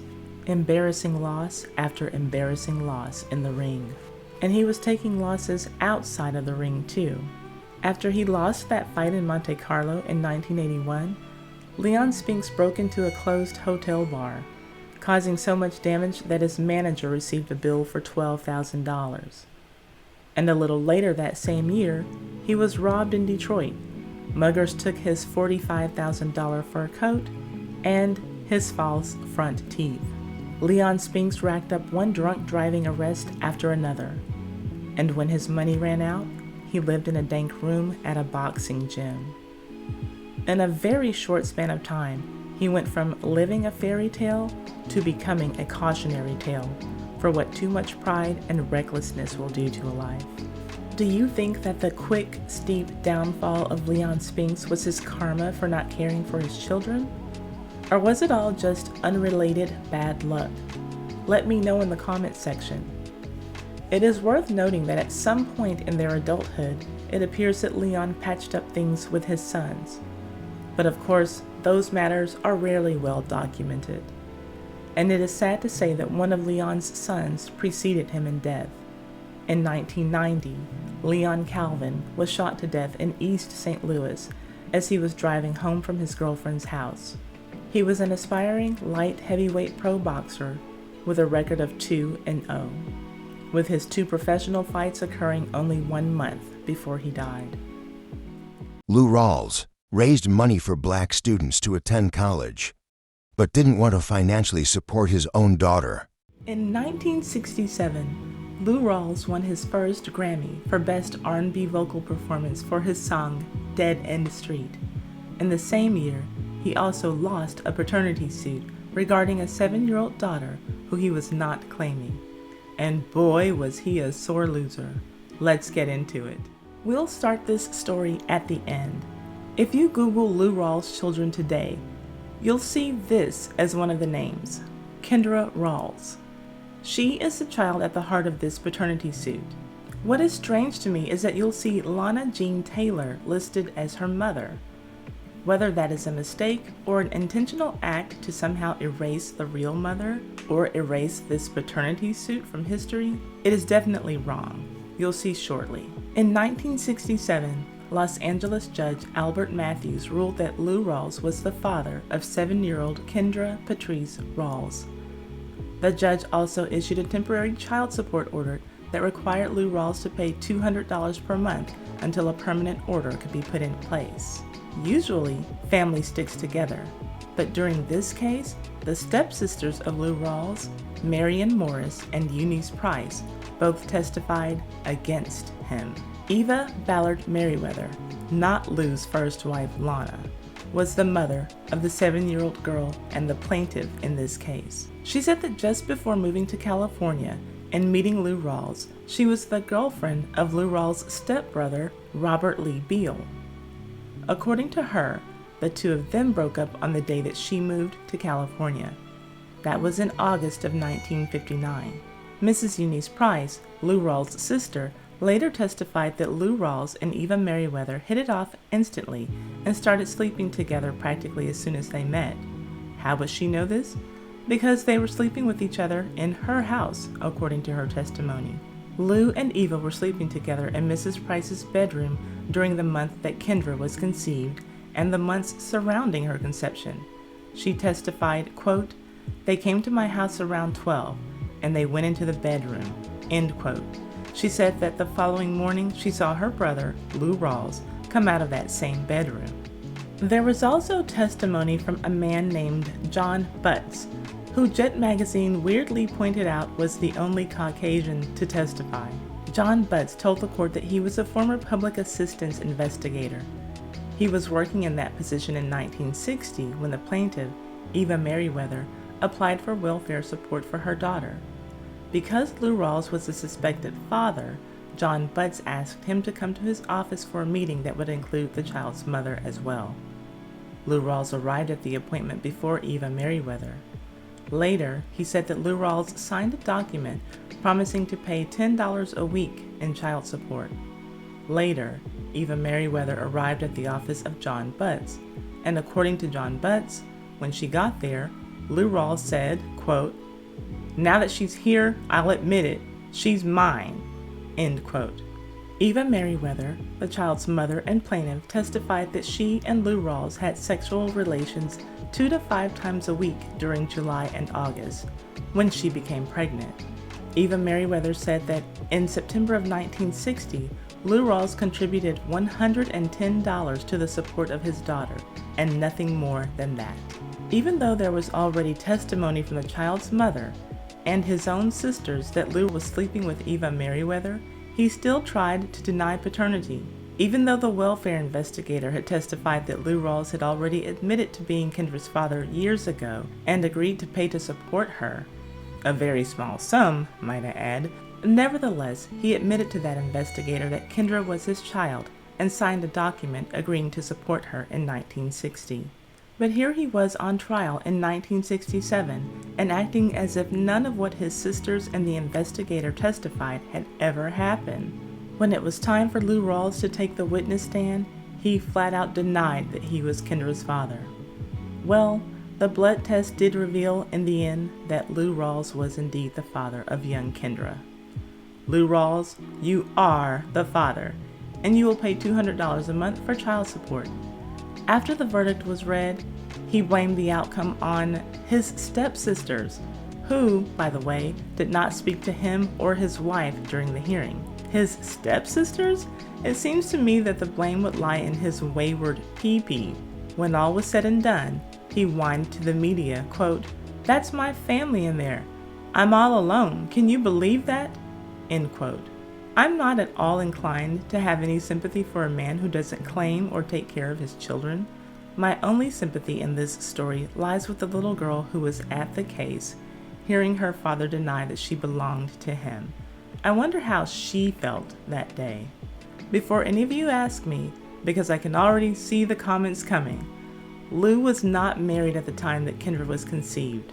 But yes, I do think that the revelation of the sexual relationship that he had with Eva and the fact that a daughter was born from it would have been a lot for his wife to handle. Johnnie Taylor, first to go certified platinum in music, was certified tinfoil as a father. Johnnie Taylor is the first singer in history to have a song earn the RIAA Platinum Single Award. Yes, in 1976, his hit single, Disco Lady, became the first song ever to sell 1 million copies. Basically, anyone who cared about soul music knew who he was. That song put him on the map. There has never been a dispute about his musical talent, but there was a dispute about the paternity of 3 of his alleged children. Fast forward to the year 2000. Johnnie Taylor has a heart attack and dies at the age of 66. He left behind 6 children to equally divide what little was left of his estate. Those were the 6 children who he claimed. But within a couple of years after his death, DNA testing would confirm that he had 3 more children who were his lawful and rightful heirs. Why did he go his whole life without publicly acknowledging all of his children? Let's get into it. In the year 2000, when Johnnie Taylor died of a heart attack in Duncanville, Texas, a suburb just south of Dallas, he died knowing that his 6 children would equally share his estate, each child being entitled to 1/6 of what was left behind. Those 6 children were the ones that Johnnie had within the confines of his 2 marriages. The same 6 children who he regularly and openly acknowledged as his children. But just because Johnnie wanted something to be the truth didn't make it so. His word said one thing, and DNA evidence said something else. DNA testing proved that 3 other people who Johnnie Taylor never publicly claimed to be his children were, in fact, his children. They were just conceived on the wrong side of the sheets, and he kept them a secret literally until he died. This finding would lead Judge Nikki DeShazo to override Johnnie Taylor's last wishes for his children, he claimed, and rule that all 9 of his children, not only the 6 he claimed, would share what was left of Johnnie's estate.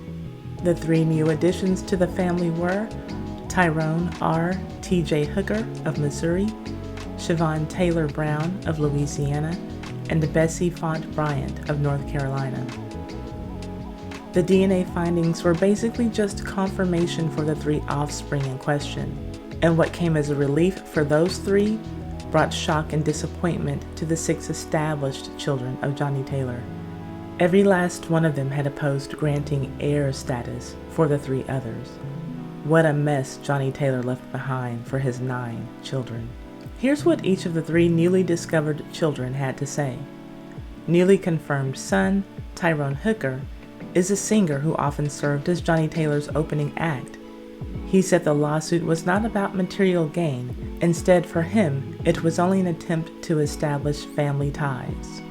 Newly confirmed daughter, Bessie Fonda Bryant, said she never met her father before he died, and she didn't even have a conversation with him until she tracked him down and called him at the age of 28. I really hate seeing when children have to track down their parents. It should always be the other way around. Anyway, Bessie wanted people to know that just because Johnnie Taylor was a great entertainer didn't mean that he was a great father. She said, quote, "I think my mom said when she told him she was pregnant, that was the last time she saw him," end quote. And as far as that conversation goes that she finally had with her father, Bessie said, quote, "He said hello, and I said who I was, and the first thing that he said was, 'I know you're my daughter.' He said he always knew I was his daughter.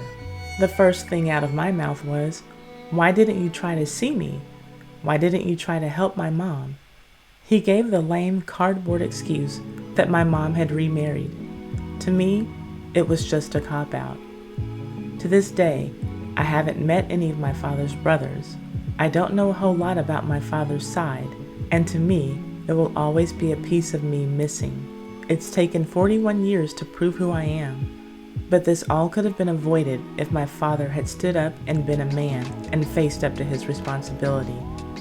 I feel like I was robbed of a little bit of my childhood because he wouldn't do what was right." End quote. And finally, what newly confirmed daughter number 2, Siobhan Taylor Brown, told the Dallas Morning News seems to verify that Johnnie Taylor had relations with her mother when her mother was a teenager, 16, 17 at the oldest, while he would have been around 29. Siobhan Taylor Brown said she was glad the case had ended, but that the judge's ruling only confirmed what she already knew. Quote, "I had birth certificates all my life saying that Johnnie Taylor is my dad. My mother was underage. She was only 17 when she had me.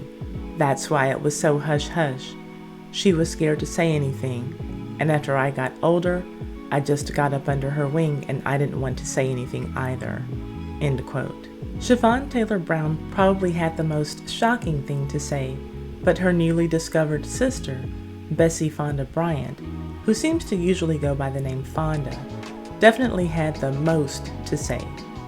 Fonda hopes that her story serves as proof of the importance of fathers. She says growing up without a father led her to bouts with low self-esteem, depression, and constant financial struggles. Now, low self-esteem and depression are things that a lot of people deal with at some point in their lives, whether they had good fathers or bad fathers or no fathers at all. But she says that she had constant financial struggles. That is the one thing that Johnnie Taylor could have helped her to avoid, and he didn't. Even if he chose not to be there in her life, as a man of financial means, the very least that he could have done was to have covered all of his children financially. Fonda said, quote, "I started working at 14 at my junior high school, and I never looked back. And I think about that sometimes, of what I would have had, even if it was just the financial backing. I could have gone to school and made better grades and been a better student and gone off to college." Fast forward to settling this estate now among 9 heirs instead of 6. It took a lot of fighting, but they all got to walk away with something. At one point, things got so heated that the 3 fighting for legal recognition asked the judge to have Mr. Johnnie Taylor's body exhumed from its Missouri grave for extensive DNA testing. The request was denied. It was Jonathan and Latasha Taylor, Johnnie Taylor's son and daughter from his second marriage, who objected to exhuming Johnnie Taylor's body so that the 3 kids in question could have DNA tests performed. Tyrone Hooker, who isn't quoted as saying a whole lot throughout this case, said this, quote, "We all knew each other growing up. We all knew each other's nicknames. It's more hurting than anything else. They know who's who." End quote. He said this referring to Jonathan and Latasha Taylor, Johnnie's kids from the second marriage. Tyrone Hooker felt as though those 2 siblings, along with their mother, Jerlene, didn't want to see the 3 kids in question get anything from Johnnie Taylor. It's slightly ironic that Jerlene would be so heavily involved, seeing as she reportedly divorced Johnnie Taylor 3 weeks before he died. At this point in the story, you might be wondering, why did the 3 in question want to dig up Johnnie Taylor's body? We've already established that they had DNA tests. That's correct. But when all 3 tests came back showing a 99.999% probability that Johnnie Taylor was the father of all of those in question, those same 2 siblings challenged the DNA results, then wanted to block further conclusive testing by saying that they didn't want their father's body exhumed. You see, the 3 in question had their DNA testing using samples from 2 of the other children Johnnie Taylor claimed. Generally, sane people who weren't money hungry would have accepted those results, so their actions seemed to prove Tyrone Hooker's point.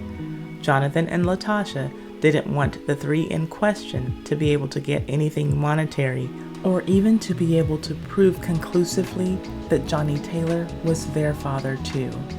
When Jonathan and Latasha Taylor challenged the results of those tests, Mr. Hooker, Miss Brown, and Miss Bryant, the three in question, unsuccessfully sought court approval to exhume the body of Mr. Taylor so conclusive DNA testing could be done. Jonathan and Latasha were being impossible. We don't accept your 99.999% certainty paternity test, and we won't let you dig up our dad so that we can get the proof that we need. That's essentially what they were saying. Well, luckily for the unclaimed 3 children, the judge accepted the paternity test results using the samples from the offspring of Johnnie Taylor. So Jonathan and Latasha couldn't stop anything anymore. All 9 children were now going to be equal joint heirs. And here's what they got. After paying the court costs and their father's bills, each of the 9 children received less than $5,000 from the estate. You do the math. That's less than $45,000. But twice a year, they each receive royalty checks that can be as much as several thousands of dollars or as little as just over $1. Here's another kicker though. Tyrone Hooker said, and court documents support, that Johnnie Taylor had a 10th offspring who was not a party in the lawsuit.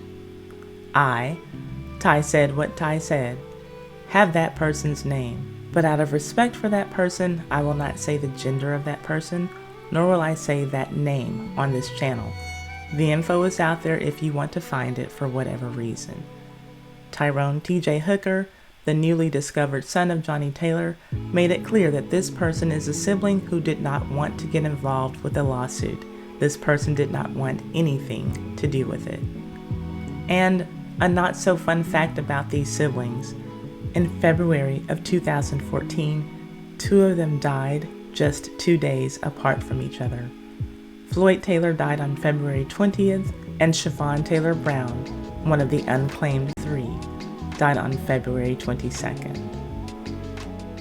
Part 4. Black History's Worst in Activism. Marcus Garvey, the self-proclaimed king of Africa, who never went to Africa. This is the story of 3 clowns. Marcus Garvey for being the Black Captain Crunch, and Amy Ashwood and Amy Jacques for falling in love with the Black Captain Crunch and fighting over him even after his death. Ladies, imagine it's your wedding day. Everything is going perfectly. You're marrying the man of your dreams who is really important to a lot of people for some strange reason. The scene is perfect. It's Christmas Day, and you just couldn't imagine life being better than the moment that is taking place. Then imagine that you have a crystal ball and it tells you that your new husband's next wife is in attendance at your wedding. Not only is she attending, but she is in your bridal party. She's one of your bridesmaids, like the main one, the maid of honor. The 2 of you even have the same first name. Sounds like a story from the Jerry Springer Show, doesn't it? Sounds unbelievable, right? Well, if you were Marcus Garvey's first wife, this was your story. And the time that Captain Crunch looking so-and-so would take in going from you to your best friend would not be a long time at all. Let's get into it. On December 25th, 1919, Marcus Garvey married Amy Ashwood. He moved into her apartment, which was considerably larger than his, but he kept his bachelor pad. And everyone should have known that this couple was doomed from the start. Now, just where the story starts is different depending on who you ask. According to Amy Ashwood, the 2 members of this love triangle who knew each other first were herself and the other Amy, Amy Jacques. From this point, they will be referred to as Amy A and Amy J. According to Amy A, she and Amy J were friends in Jamaica before either woman traveled to America or met Marcus Garvey, the leader of the Pan-African movement that went nowhere. If we accept her story, then it should come as no big surprise that she would have had a friend who had been in her life for many years to stand as a maid of honor in her wedding. But it probably does seem surprising that not even 3 years after he married Amy A, that he turned right around and married Amy J. Very shortly after his divorce from Amy A, like the same month. Now, when Garvey married Amy A, Amy J was his personal secretary. And right after he married Amy A and moved into her apartment, Amy J followed. Yes, the friend who would become the second wife moved into Amy A's apartment too. She lived with the newlyweds. Not surprisingly, by this point in the story is the fact that it wasn't long after the first set of Garveys said their I do's that the first Mrs. Garvey started to complain that her husband was paying more attention to his secretary than her, his wife. The intimacy that Garvey shared with his secretary was described by his first wife as brazenly flaunted. Amy A said that whenever an argument took place between her and Amy J, her husband was always there to take his secretary's side. And instead of having that honeymoon period that newlyweds have at the beginning, when they just can't keep their hands off of each other, the Garveys didn't have that. Marcus said, "I do," then decided that he wouldn't. Amy A said that it was very common for him to stay away from home and not return till 2 in the morning, if he came home at all. Garvey's bachelor pad, it turns out, was just a furnished room that he had been renting. There were nights that he wouldn't come home, but he could be found in his premarital room. There were other nights that he couldn't be found there, and Amy A knew this because she was the one who would go looking for him. The newlywed frequently found herself hailing taxis in the wee hours of the morning to find her husband. Her first stop was his rented room. On the occasions that he wasn't there, she would take embarrassing trips to rooming houses and boarding houses all over Harlem, just trying to find her man and bring him back home. Garvey likely felt justified in his treatment of his bride.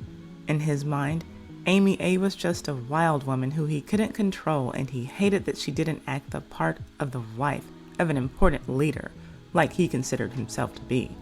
For instance, Amy liked to drink alcohol, never to the point of getting drunk, but that didn't matter to Garvey. For him, a woman on the arm of a man of his stature just should not have indulged at all, even though it was literally doctor's orders for her to drink. But alcohol wasn't Garvey's only no-no for Amy A. He didn't like the idea of her having male friends either. Amy A didn't see herself doing anything inappropriate, so she continued to see her male friends. Marcus Garvey remained frustrated and confused by the fact that he was able to control his organization, the Universal Negro Improvement Association, but he couldn't control his wife, and he didn't like that. So their cramped apartment was full of people and wedding gifts, but not love. Garvey would go for days without speaking to his wife, but you know who he would speak to? His secretary, Amy J. Garvey's displeasure with his wife was rooted in jealousy. Jealousy of men from her past, and men she would meet while she was married to him. And when Garvey asked his secretary, she told him that Amy A was still receiving letters from an old boyfriend in Panama.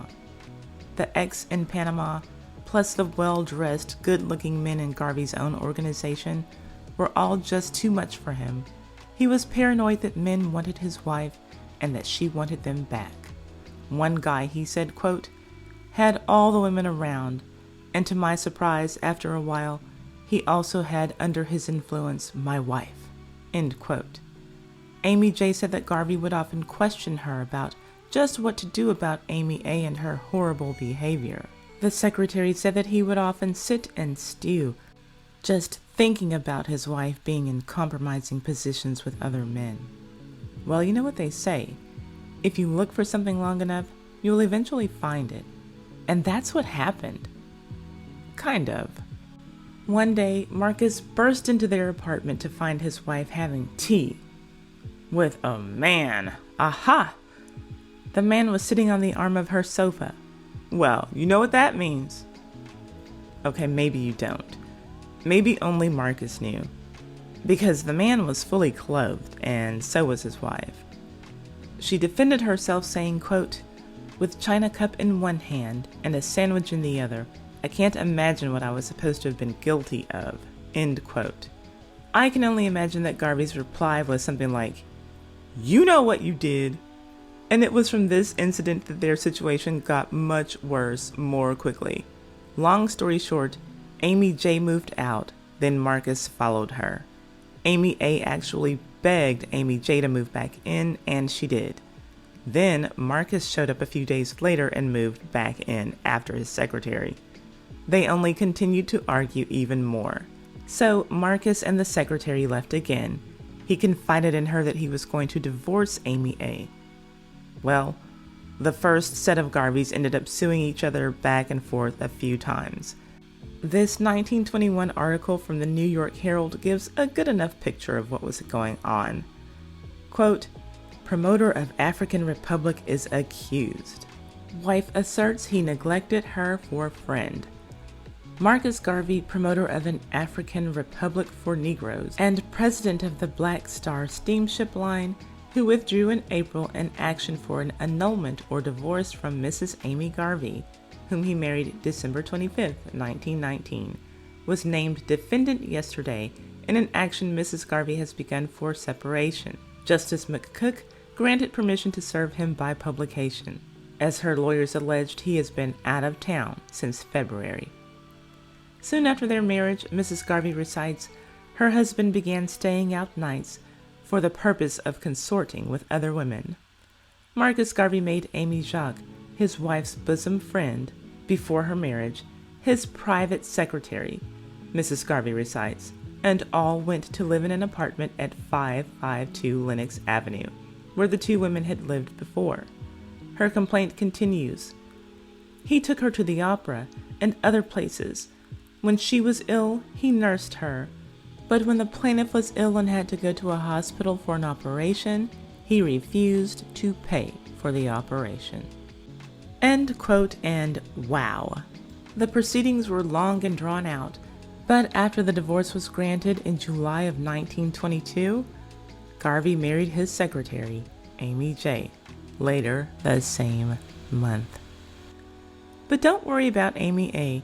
She went on to have a brilliant career of her own. In 1926, she wrote and produced a musical comedy play that seemed to have been loosely based on her ex-husband. It was called Hey Hey, and it was about deserted husbands traveling to Africa in search of missing wives. Amy A. even became a magazine editor in 1944, but she maintained that she was Garvey's lawful wife turned widow until her last day. Marcus Garvey was the Jamaican-born leader of the Pan-African movement and a stone-cold lunatic who liked to dress like Captain Crunch. He held a lot of beliefs which seemed extreme to many of his contemporaries. He believed in self-sufficiency and pride for blacks, and unity amongst black people. He also believed in racial separatism, and that all black people who were not already in Africa should have boarded one of his raggedy-ass boats and gone back to Africa, even if they had never been there. And don't forget hats. Big-ass plumed hats. He believed in those too. His views on racial separatism really shook the feathers of a lot of his fellow black leaders. Garvey's talk was a little too extreme for some, and it earned him a lot of enemies. And in Marcus Garvey's last days, after he had suffered a stroke and was not showing promising signs of a recovery, one of his enemies reported to the press that Garvey was dead, knowing damn well that he was alive, and the news got back to him. You can imagine that Marcus Garvey was not pleased. Let's get into it. My main source for this story is a biography by British writer, historian, and critic Colin Grant, called Negro with a Hat. In it, Grant describes Marcus Garvey as, quote, an occasionally delusional figure whose arrogance, incompetence, belligerence, and combativeness, and inability to accept responsibility contributed substantially to his personal downfall, as well as the collapse of his movement. End quote. Well, do you agree with his assessment? Let us know in the comments section. Marcus Garvey's entire existence seemed to be a scandal from the moment he landed in the United States in 1916. He preached his beliefs to black people who would listen to him, and many of them took him seriously, fake military costumes and all. The people who followed him believed that he was a savior. The people who doubted him believed that he was a charlatan and a scammer. Garvey's biggest project, which also became his biggest failure, was the Black Star Line, a black-owned and operated steamship company. And the name that he chose was more than just an expression of who was running the organization. It was also a jab at the White Star Line, the cruise ship company which had as its flagship vessel the Titanic, the unsinkable ship that sank. Garvey started his company in 1919, 7 years after the Titanic's maiden and final voyage.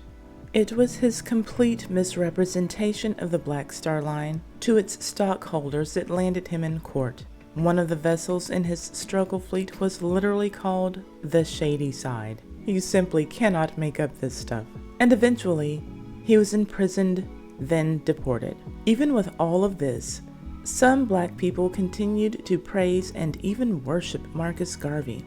Whether it was the desire of Marcus himself or his nutty followers, he was given the title of Provisional President of Africa, which is extremely odd, especially when one considers that no one contacted any actual Africans to see if they agreed or were even just okay with this. So, the President of Africa, yes, the whole continent, this Jamaican jackanini never set one foot in his kingdom, if you will, only adding to the notion of his being a fraud. Not only did he not go specifically to Liberia, which in his plans was to be the African headquarters for black people all over the globe, not only did he not go, he was denied entry there. The president of Liberia, Charles King, literally denied entry to Marcus Garvey and all members of his organizations. So I have no idea how he planned on taking every black person in America and every other place on the globe to live there. Can you imagine the melee that would have taken place aboard one of his ships after bringing a boatload of black people all the way across the Atlantic for a new, free life in Liberia, only to have to tell them, sorry y'all, President King is tripping. We're gonna have to, turn around and go back. My bad.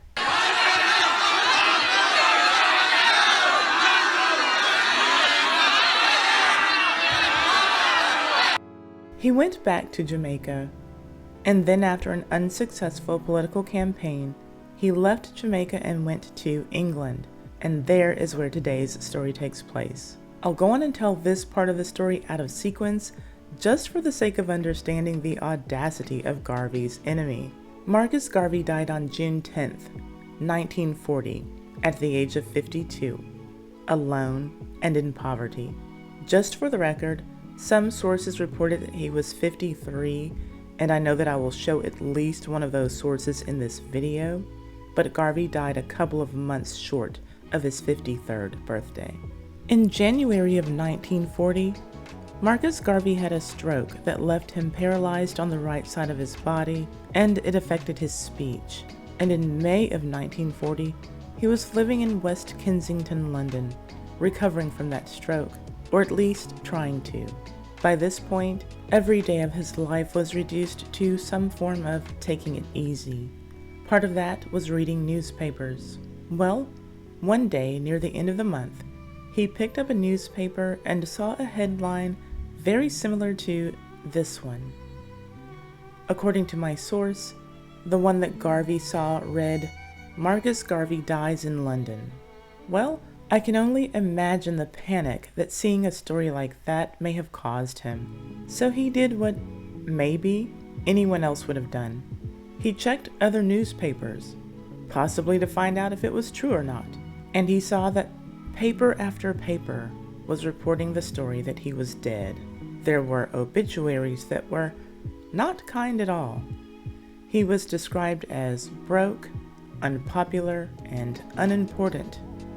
So insignificant that the London newspapers couldn't even find room on their pages to write about him or his death. Reading that about himself might have made Garvey think to himself, just why haven't the papers in London written about my death? Oh, wait a minute, I'm not dead. So how did the story of his death get to the media sources all the way across the Atlantic Ocean? Well, someone who Garvey personally knew spread the news. A man who was a critic turned enemy of Marcus Garvey. His name was George Padmore. He was born Malcolm Ivan Meredith Nurse in Trinidad in 1903. He left Trinidad to study medicine in the United States. Some sources say that he left to study law. Padmore shared some of Garvey's beliefs, but he focused on the points with which he disagreed.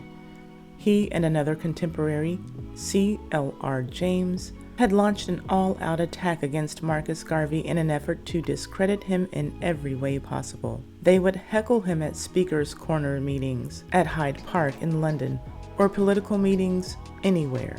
They never missed an opportunity to harass Marcus Garvey and make him look like a complete simpleton in public. And it just so happened that George Padmore was the London correspondent for the Chicago Defender, the most widely circulated black newspaper at that time. And because of its impact, black people took the words written in it to be true. So, thanks to George Padmore, the man who had the power of the press on his side, the following week was filled with memorials for Garvey all over the United States and the Caribbean. And at these services, the president of Africa had been eulogized by people who didn't like him, people who considered him as a villain for exploiting black people. And probably the most jacked up part about it was that Garvey didn't like those people who were speaking on him either. Too bad that he was dead and couldn't say anything about it. Well, he wasn't dead, but he couldn't say anything about it. He was just too sick, and it would take too much time for him to see the retractions if it were up to him to get the ball rolling. So here was Marcus Garvey, at the end of his life and feeling embarrassed about it all. His movement was a failure, and his family had left him. His wife took their children to Jamaica in 1938 and never looked back.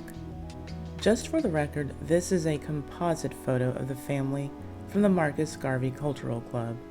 Now, because of his fake death, he knew that a lot of people around the world saw him as the failure that he saw himself, as the failure that his family and those close to him knew him to be. And that was just the first day of reading all of the death notices about himself. Well, he did it all over the very next day. And I honestly believe that Garvey's reading about his own death is what finished him off. And I say that because at some point in that second day of reading his own obituaries, Marcus Garvey collapsed in his chair and suffered another massive stroke, according to his secretary, Daisy White. There would be no recovering from that second stroke. And, as mentioned earlier, he died on June 10th, 1940, just 2 weeks after having the second stroke. The Chicago Defender wrote this about Garvey, among other things. Quote, "Had Garvey succeeded in his undertakings, he would have been incontestably the greatest figure of the 20th century. Having failed, he is considered a fool." End quote. I was able to find the point when the truth started to emerge. On May 18th, the Daily News printed this tiny retraction.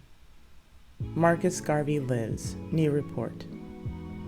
But because of how slowly news circulated in those times, also on the same date, May 18th, the Baltimore Sun printed, "Former self-styled Emperor of Africa dies." So it's highly likely that by the time all of the news sources from all over the world that had gotten on the same page and reported that Marcus Garvey was in fact alive, he was actually dead. For real this time. Dr. Martin Luther King Jr., the most brilliant orator of his era, who cheated his way to his Ph.D. Reverend Dr. Martin Luther King Jr. was a lot of things in his relatively short life. A minister, a husband, an activist, a father, and the most visible figure in the civil rights movement until his assassination in 1968. But before he became all of those things, he was a college student, just an ordinary guy.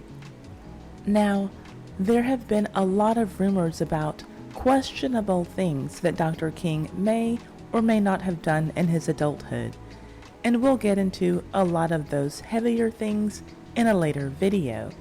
Today, we'll discuss something that's not so heavy, but not so great. If there's one thing that we know about Martin Luther King, it's that he had a dream. I suppose all of that time he spent dreaming cut into some of the time that he could have been using to think of his own words for his dissertation.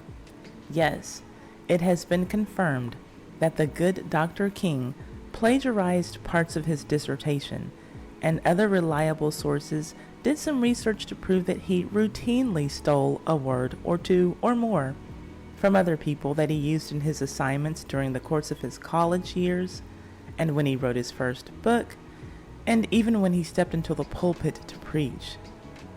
Let's get into it. Reverend Martin Luther King Jr. was Reverend Dr. Martin Luther King Jr., and his academic credentials are what made him stand out above the other men who were activists in the civil rights movement. The fact that he was a doctor gave him a prominent position above his contemporaries, but those academic credentials of his have been viewed with a little suspicion since the 1990s. Why would that be? Because it has been verified that Dr. Martin Luther King plagiarized parts of his dissertation, the long essay that graduate students have to write in order to be considered for a PhD. Now, in 1955, his review panel at Boston University accepted his dissertation and awarded King his doctorate degree.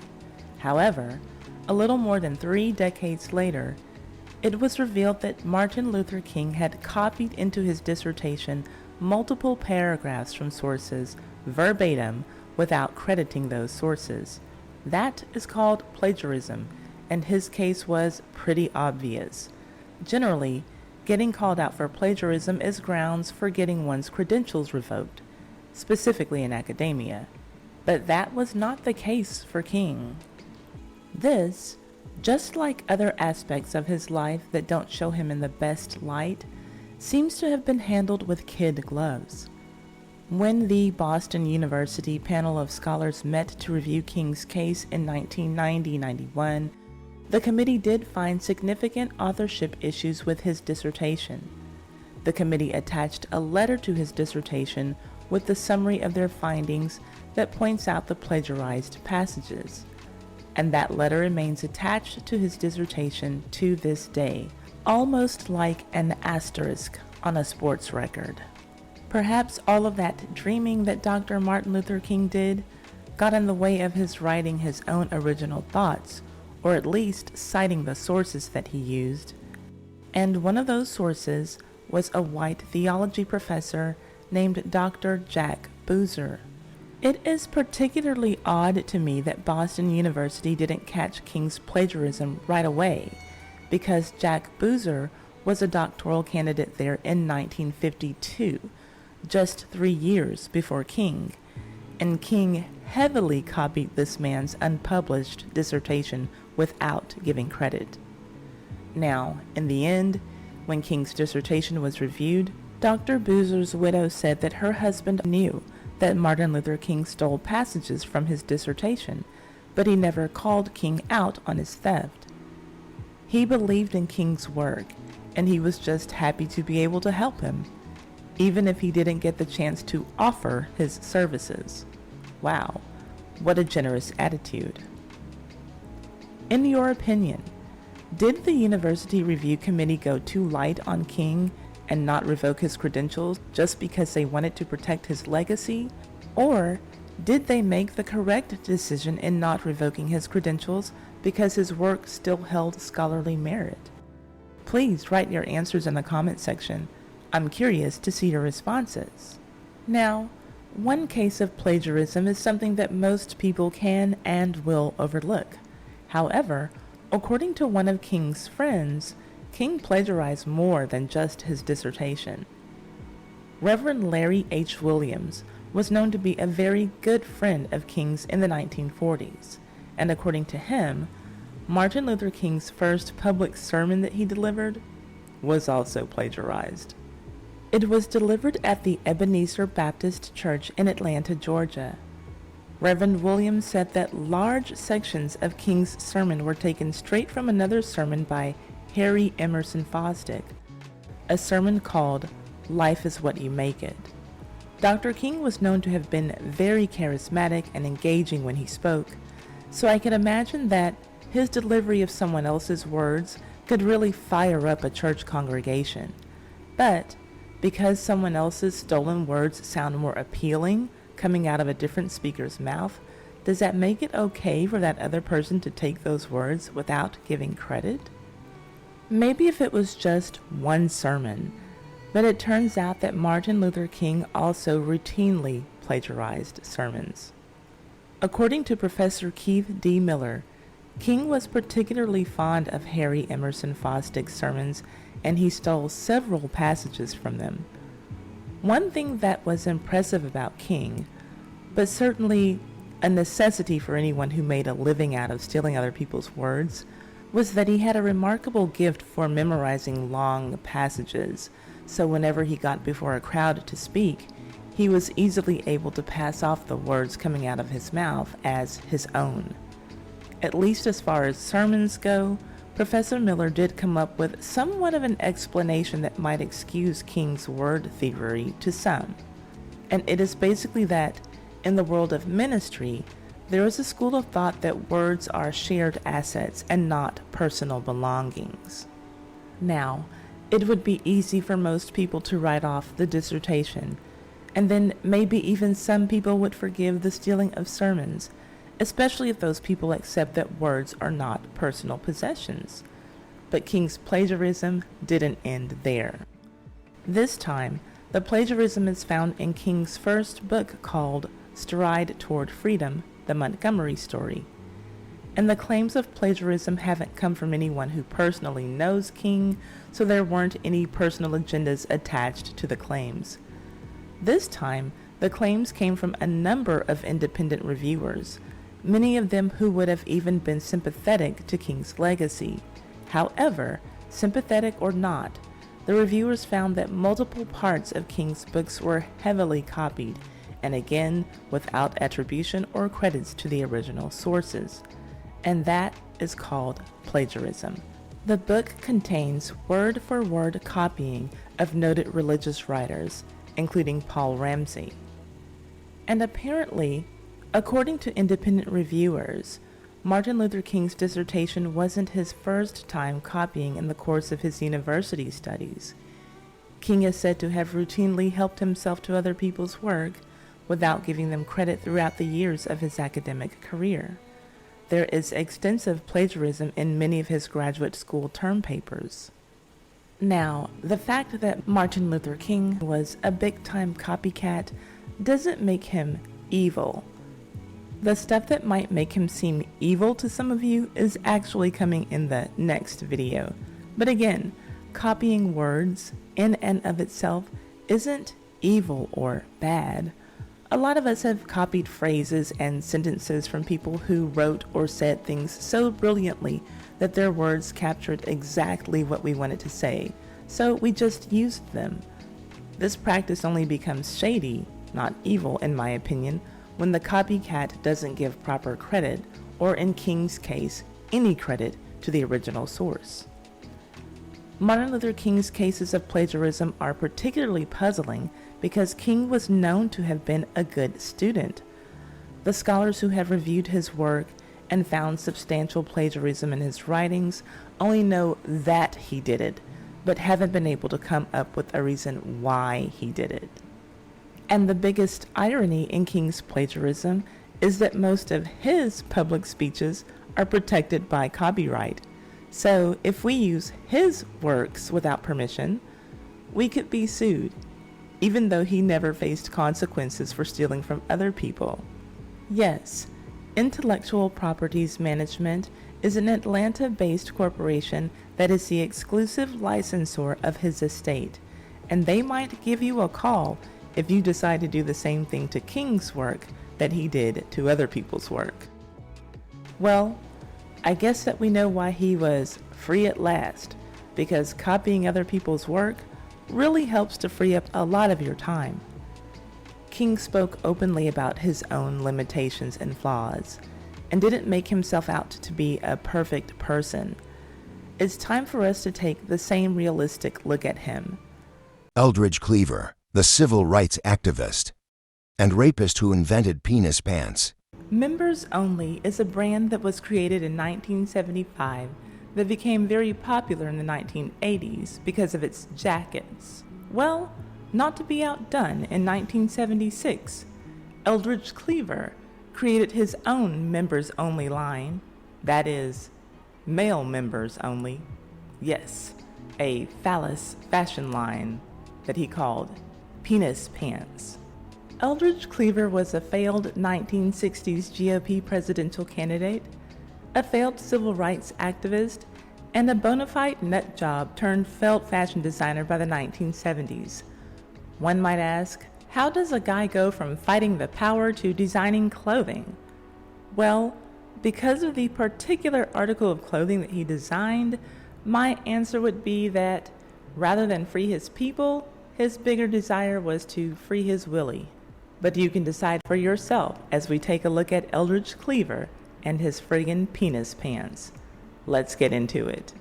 When you hear the name Eldridge Cleaver, it might conjure up images of the Black Panther Party, afros, a failed presidential run, or maybe even his book called Soul on Ice. What probably doesn't come to mind is a Paris runway or cutting-edge fashion, and there's a reason for that. In the degenerate mind of Eldridge Cleaver, he came up with a solution to a problem that no one had. According to Cleaver, quote, "We've been castrated in clothing, and my pants open up new vistas. I'm against penis binding. Men wear their penis either down the right pants leg or the left. Now, if you cut away a piece of the material on either side, you'll see that the penis is strapped to the leg. Pants were originally designed to corral the penis." End quote. And there you have it. For those fellas who didn't want their wieners to be corralled, Eldridge Cleaver invented penis pants. Yes, penis pants where fashion meets function. Power to the people, power to the penis, or whatever. Now, I already know what your next question is. Ty, how did he do it? How did he get these bold, sexy pants on the behinds of men all over the world? Well, he funded this project himself.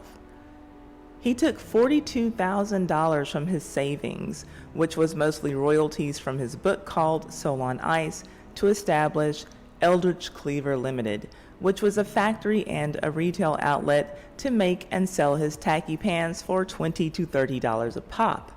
Keep in mind that we're talking the mid-1970s, so that's a pretty hefty price tag for a pair of pants. That's roughly $150 a pair in today's 2022 money. But it takes more than just money to start a new fashion trend. So Eldridge got in front of a camera every time that he could to model his pecker pants for the press. But lo and behold, not many publications would print pics of this weirdo in his schlong slacks. I guess that the design was just a bit much for 1976. There were two options, one being slightly less tacky than the other. People talked about his pants, but usually coupled with talk about what a fool Eldridge Cleaver must have been. I know that you all are thinking that these pants look dynamite, but believe it or not, they were not a hit. Shocking, right? I mean, tell me honestly, guys, would you have bought a few pairs of these if you had seen them on the rack at Macy's? Ladies, if you were picking out an outfit for your guy, these would be a must-have item, right? Please let me know your answer to that question in the comment section. I really want to know. Now, I have already ruined the end of the story for you. You know that ultimately the penis pants failed. But they were actually supposed to be the beginning of his empire, just the tip of the iceberg. Eldridge Cleaver had plans to extend his shop to include a space for a school for boys. I have an idea of what the school uniform would have looked like. But anyway, he wanted to use his school to teach boys manners, how to cultivate themselves, how to dress, and how to get girls. A failed black leader who wanted to start a school for boys. Where have I heard this story before? But back to Eldridge. I guess that you could call this a plus about his school that never was. In his Chasing Girls curriculum, he wanted to teach the boys how to get girls without resorting to rape. Which brings me out of his failures as a civil rights leader, presidential candidate, and fashion designer into where he actually did something and unfortunately saw it through, repeatedly. He was a convicted rapist.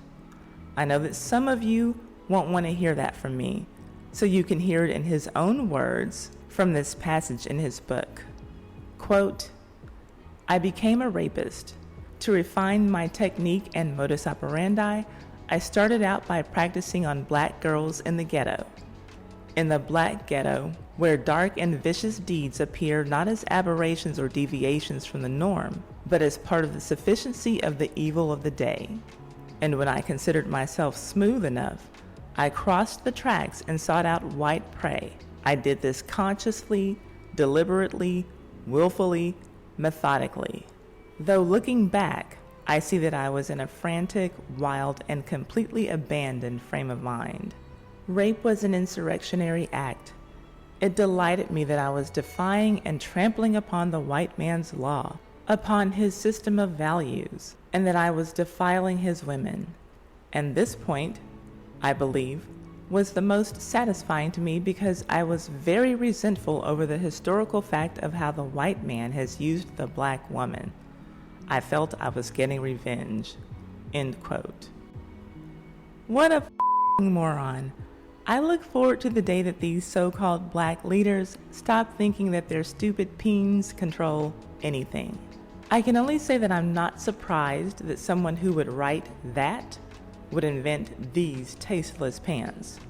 Eldridge Cleaver was too obsessed with his penis to lead anyone to anywhere but hell, and his penis pants were par for the course. Jim Brown, the football-playing activist who fought the power. And women. When Jim Brown was a guest on the Ed Sullivan Show in 1964, he told Ed that he would have brought his wife Sue with him to join him on the show, but he had forgotten about her. I wonder if he had a habit of doing that, forgetting his wife, because when he was accused of throwing a longtime female companion off of his apartment balcony in Hollywood, California, his wife was at home with their children in Cleveland, Ohio, over 2,000 miles away. Jim Brown was a legendary fullback for the Cleveland Browns. When he died on May 18, 2023, he left his family, friends, and fans behind to mourn and celebrate his NFL and acting careers and his civil rights activism. Those things were his legacy. Hef was such a gracious person. Misunderstood because of the sexuality, the belief in free sex and the Playboy magazine, and very real about sex and sexuality. So, I was up to mansion all the time. But I gave him the President's Award from the NAACP because 2 years in a row, his Bunny of the Year was African American. And I want to call attention to that because I don't know how in the heck you could have an African American be the Bunny of the Year 2 years in a row. So he was my recipient of the President's Award for fighting discrimination. There's that outstanding activism. Thank you for fighting for the rights of black women to be able to show our naked booties too. Power to the people, Jim. Again, these things were his legacy. But so is this. a long list of accusations of abuse of women that dates back to the 1960s. Spoiler alert, he never gets found guilty. Let's get into it. In 1965, Jim Brown was accused of assault and battery against an 18-year-old named Brenda Ayers. She claimed that on June 19th of that year, he beat her at an East Side Cleveland motel.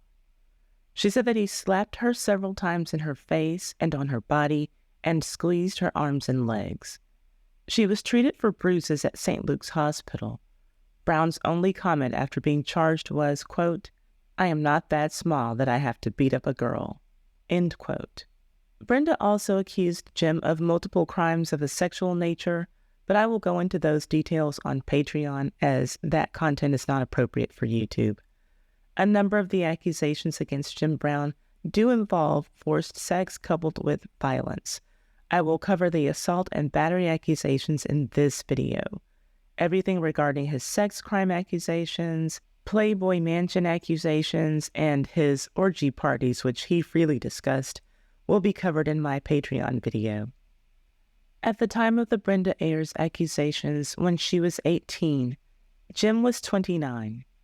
He always had a thing for much younger women, and you'll see that as time passed, the ages of his alleged victims were pretty low, 25 years and younger for the most part.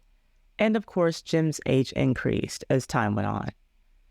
And it was not by coincidence that he ended up with young women as sexual partners, whether those women were allowed the opportunity to give consent or not. Here's what he told Out of Bounds when he was 53 years old, quote, "Physically, between a young girl and an old one, there is no contest. I don't like being told what I'm supposed to want. For instance, I prefer girls who are young. My lady right now is 19, end quote.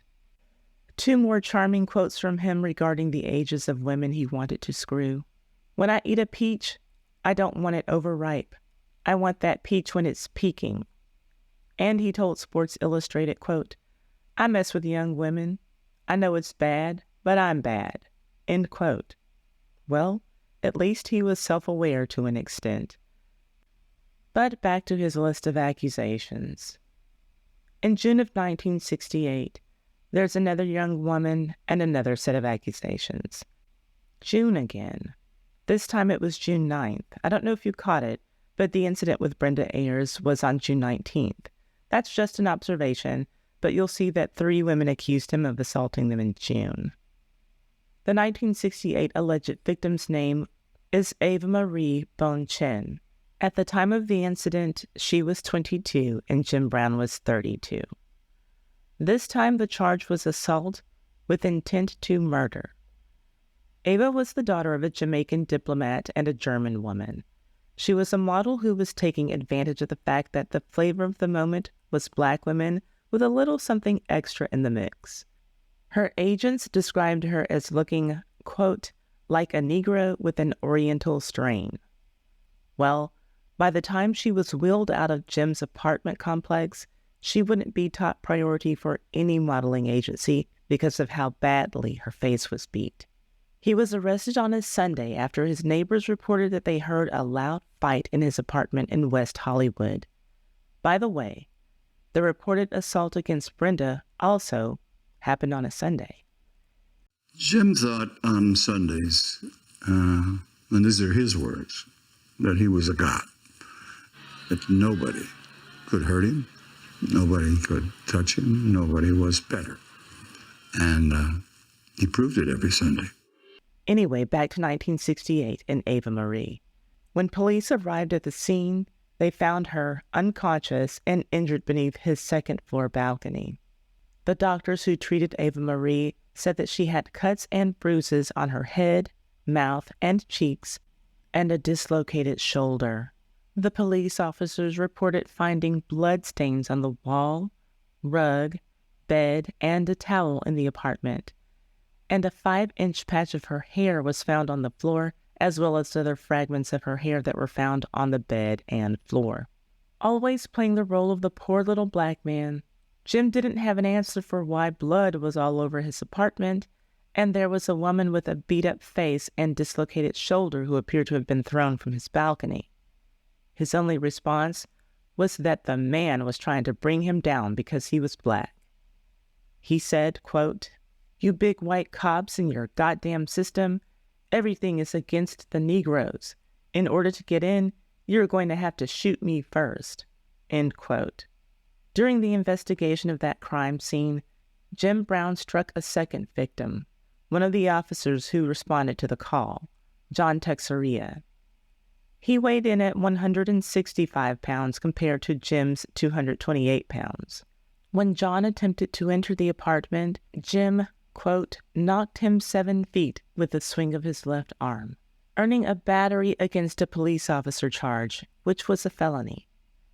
Jim's attorney, of course, did what he was hired to do and said that Jim Brown was completely innocent and in no way injured Ava.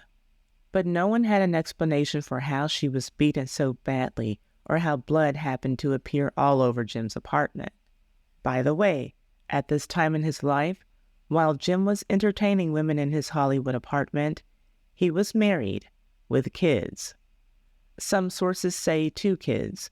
When the Sacramento Bee reported on this story on June 11, 1968, it was written that he had 3 kids who were all living with his wife in Cleveland. After she had time to heal from the incident, her modeling asking price soared because of the publicity she gained from that day. In the entertainment industry, she went from being called Ava China, the name that she was using to play up that exotic persona, to being called Jim's Girl. She didn't like being called Jim's Girl.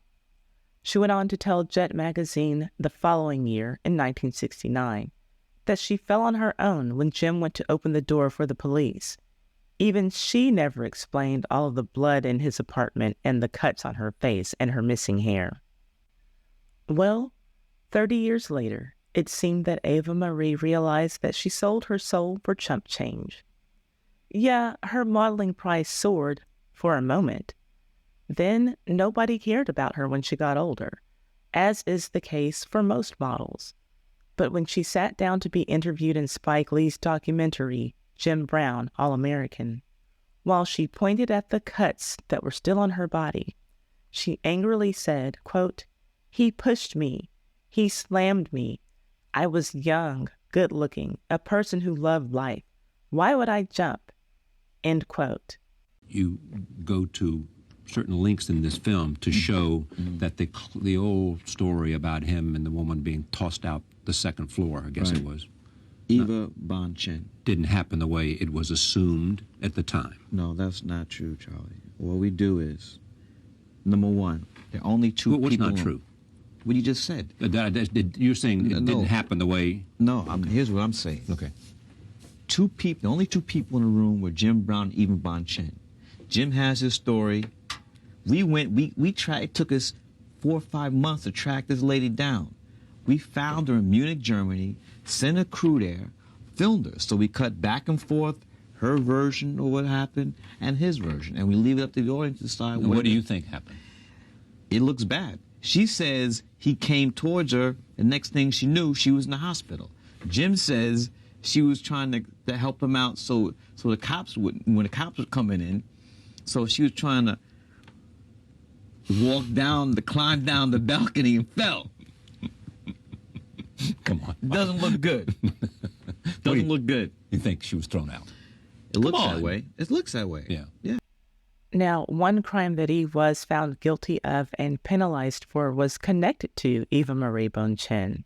Crybaby, race-baiting shenanigans aside, Jim Brown would never pay for any of his crimes against women.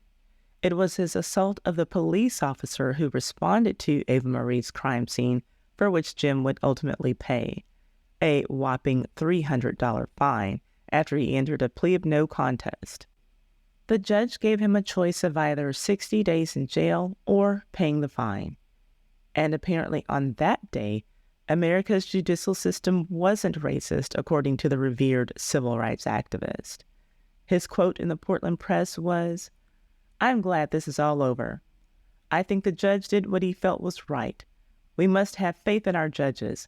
Our judicial system is the greatest in the world." What a change of heart. Cecil B. Moore, the civil rights activist, who threw around Aunt Jemima as an insult.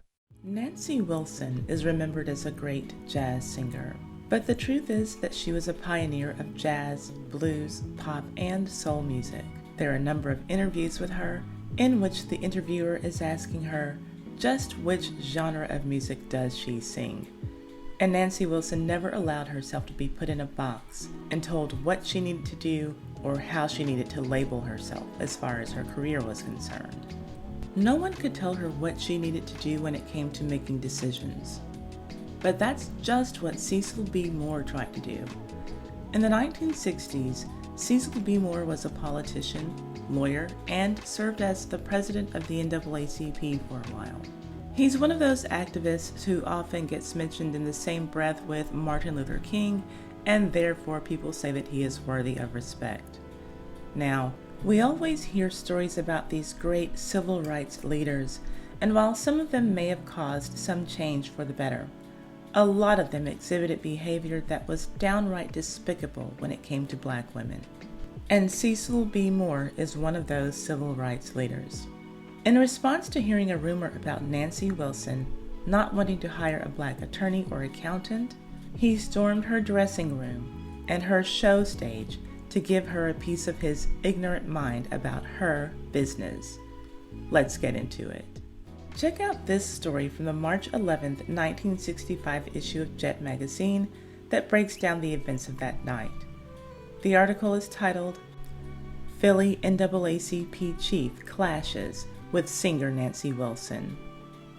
Quote, "Fireworks erupted at the plush multi-million-dollar Latin Casino in Cherry Hill, New Jersey, just across the Delaware River from Philadelphia, when fiery Philadelphia NAACP President Cecil B. Moore invaded the nightery with a party of 20, commandeered a ringside table, and from this standpoint jeered and swore at singer Nancy Wilson for 45 minutes. The volatile attorney, whose passion for silk suits and an acid tongue have made him a controversial national figure, denied he called Miss Wilson a blank, and I do believe that B and B is for black, B-I-T-C-H, but I did call her an Aunt Jemima, B-I-T-C-H, from the audience, he corrected." End quote. So he's saying that he didn't call her a black B, but he did call her an Aunt Jemima B. So, back to the Jet article. Quote, "Moore was irked over an article which first appeared in the Los Angeles Sentinel, which quoted the singer as saying it was impossible for her to find Negro lawyers and accountants with sufficient corporate experience to handle her affairs. Therefore, she had to employ white lawyers and accountants for the job." End quote. Now, the Los Angeles Sentinel is a black-owned newspaper based in LA that started in 1933. One of their stories misquoted Nancy Wilson. She wasn't looking to hire an attorney or an accountant. She told the Sentinel that the accountant and attorney who were already in her employ had been with her for 5 years and that she had no plans on making any changes because she liked how they were handling her business. So now I'll cut to this article from the Courier-Post, published on February 24th, 1965, that explains the misunderstanding. Quote, "A remark that was never made was blamed today for remarks which stopped a show at the Latin Casino. Both singer Nancy Wilson and her attorney, Jay Cooper, denied that she ever made the remark which triggered an outburst by Cecil B. Moore, president of the Philadelphia branch of the NAACP. The attorney said that the performer denied she ever had made that statement. I wasn't looking for anyone," the singer added. "I have been dealing with and have been represented by the same people for 5 years." End quote. Now let's get into what Cecil B. Moore did. You've heard Nancy's words, but let's assume that she actually did say that she couldn't find a competent black attorney or accountant. Does that warrant what Cecil did? Back to the Jet article. Moore went to the casino to demand that she make a public apology, but when Miss Wilson balked, he went into action. Miss Wilson later asserted that she was misquoted in the article and that her remarks were taken out of context. Witnesses contend that Moore kept up a steady stream of invective and abuse aimed at Miss Wilson as she was performing on stage, ignoring pleas of the predominantly white audience who yelled at him to keep quiet. When a white patron seated with his wife at the next table complained to a waiter that Moore's profanity was annoying, the NAACP leader leaped to his feet and charged his new foe. Moore told Jet, "I called her those names. I will call any Negro those names who don't hire Negroes and try to stifle their ambitions. I went before a NAACP meeting and explained to them my stand, and both the meeting and my board of directors agreed with me." Moore boasted that his antics held up Miss Wilson's show for an hour. Moore remarked that her firing of Negro personal manager John Levy illustrates the contempt she has for Negroes, and if she wants Negroes to continue buying her records, she'd better prostrate herself. Wow, he really came there to put her in her place. Back to the article. Meanwhile, Miss Wilson on stage somehow never missed a note, and maintaining her smiling composure despite the disturbance, concluded one song and began another. "Please send me someone to love." Cecil B. Moore did tell Jet, "My only regret is cursing her, although she deserved it." Now, keep in mind that Jet only reported what Cecil Moore did while Nancy Wilson was on stage. It's the Courier-Post that reported that he had charged into her dressing room before trying to ruin her show. Quote, Cooper said Moore had come into the singer's dressing room to demand that she apologize for a statement that she had been unable to find a competent Negro attorney and accountant, end quote. And even though Nancy denied making the statement in her dressing room, where, by the way, he had no business being, a total violation, he still went on to try to publicly embarrass her and wreck her show. He wanted to intimidate her into submission. A total clown. And think of it, these are the guys who were running around complaining about white men calling them the N-word, but never had a problem using racially charged language at their own group of women. Aunt Jemima Bitch, that's kind of about as bad as it gets. Just another civil rights activist clown. But here's the kicker. The very next month, Cecil B. Moore was invited to a black church to be the guest speaker at their annual Women's Day event. And his topic? Civil rights. Of course. Sheesh. NAACP, the civil rights organization. Bet joked about dressing up as the KKK. Knowing whatever little or a lot you have heard about the NAACP, these headlines shouldn't be shocking at all. But what if I told you that in 1964, members of the NAACP dressed up as members of the KKK? You know, the white supremacist organization? Yeah, they did that for fun. All whilst pretending to lynch a black guy, who was also an NAACP member. Because, that's funny. And not only that, but it was also covered by Jet magazine, America's leading black magazine at the time. And they didn't cover it as a shame on you NAACP type of story. It was all about fun and games. Ha ha ha. NAACP, you crazy cats. Let's get into it. The NAACP has been full of malarkey for a long time. One of their relatively recent instances of foolishness that comes to my mind is the NAACP Image Awards. In 2018, the actor Omari Hardwick won their Image Award for Outstanding Actor in a Drama Series for his role in Power. So I just whispered to Chadwick, he and I go way back. Chad actually auditioned me years ago, y'all don't know that. Then I just saw Lawrence, who's a mentor of mine. This room is amazing, it's amazing, and it's a great way to service Dr. King today. I'm so humbled. I am extremely humbled. I'm humbled that Dr. King kind of taught us all how to dream, and so I'll symbolically use this, as you perfectly coined, as the torch to continue to carry this baton. Thank you, guys. Yes, let's never forget Dr. Martin Luther King as we carry the torch.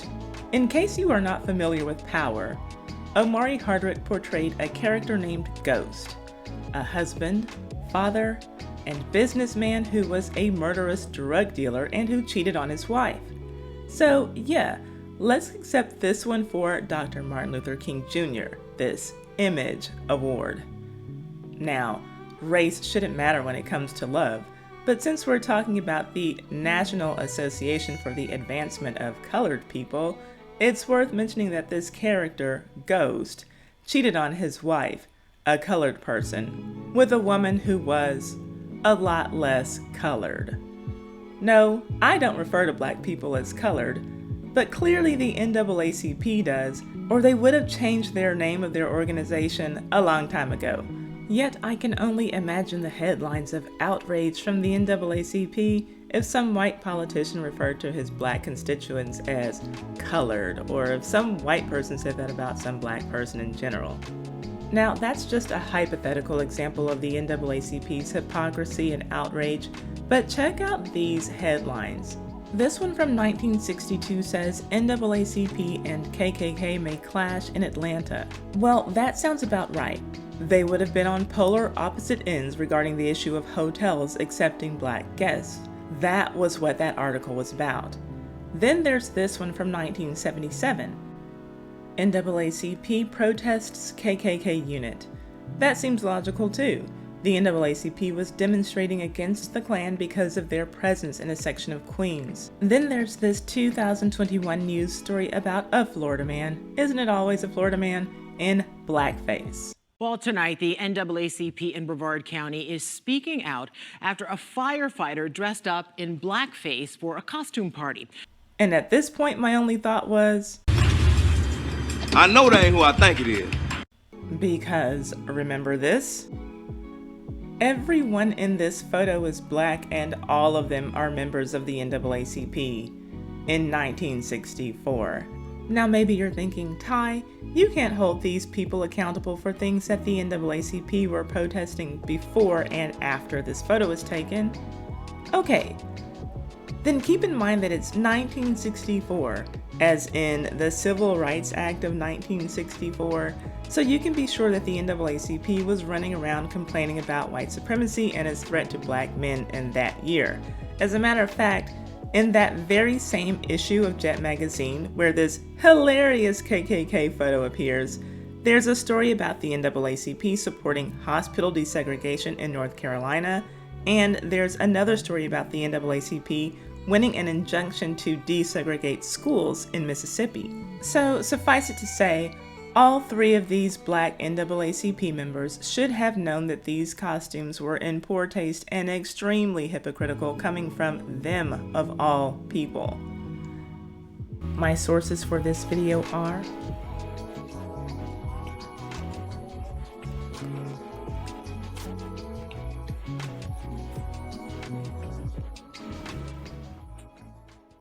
This video has been brought to you by me. Well, me and my new YouTube channel, Verified YouTube Guide. Are you just starting your YouTube journey and feeling overwhelmed? Don't worry, I've got you covered. My channel, Verified YouTube Guide, is your go-to resource for practical, step-by-step tips to grow and monetize your channel. It's literally follow-along video tutorials. I'm showing you the steps I took to get 180,000 subscribers on YouTube. So if you don't know how to do something, you can just copy my work one step at a time. From setting up your channel to showing you how you can earn money at any stage on YouTube. And I'm not just talking about YouTube ad revenue. If you have something important to say or a service to sell, start talking about it on YouTube now. Don't wait. Subscribe to Verified YouTube Guide today, and let's build your channel together. You don't have to figure this out alone. The link is in the description box. I'll see you there.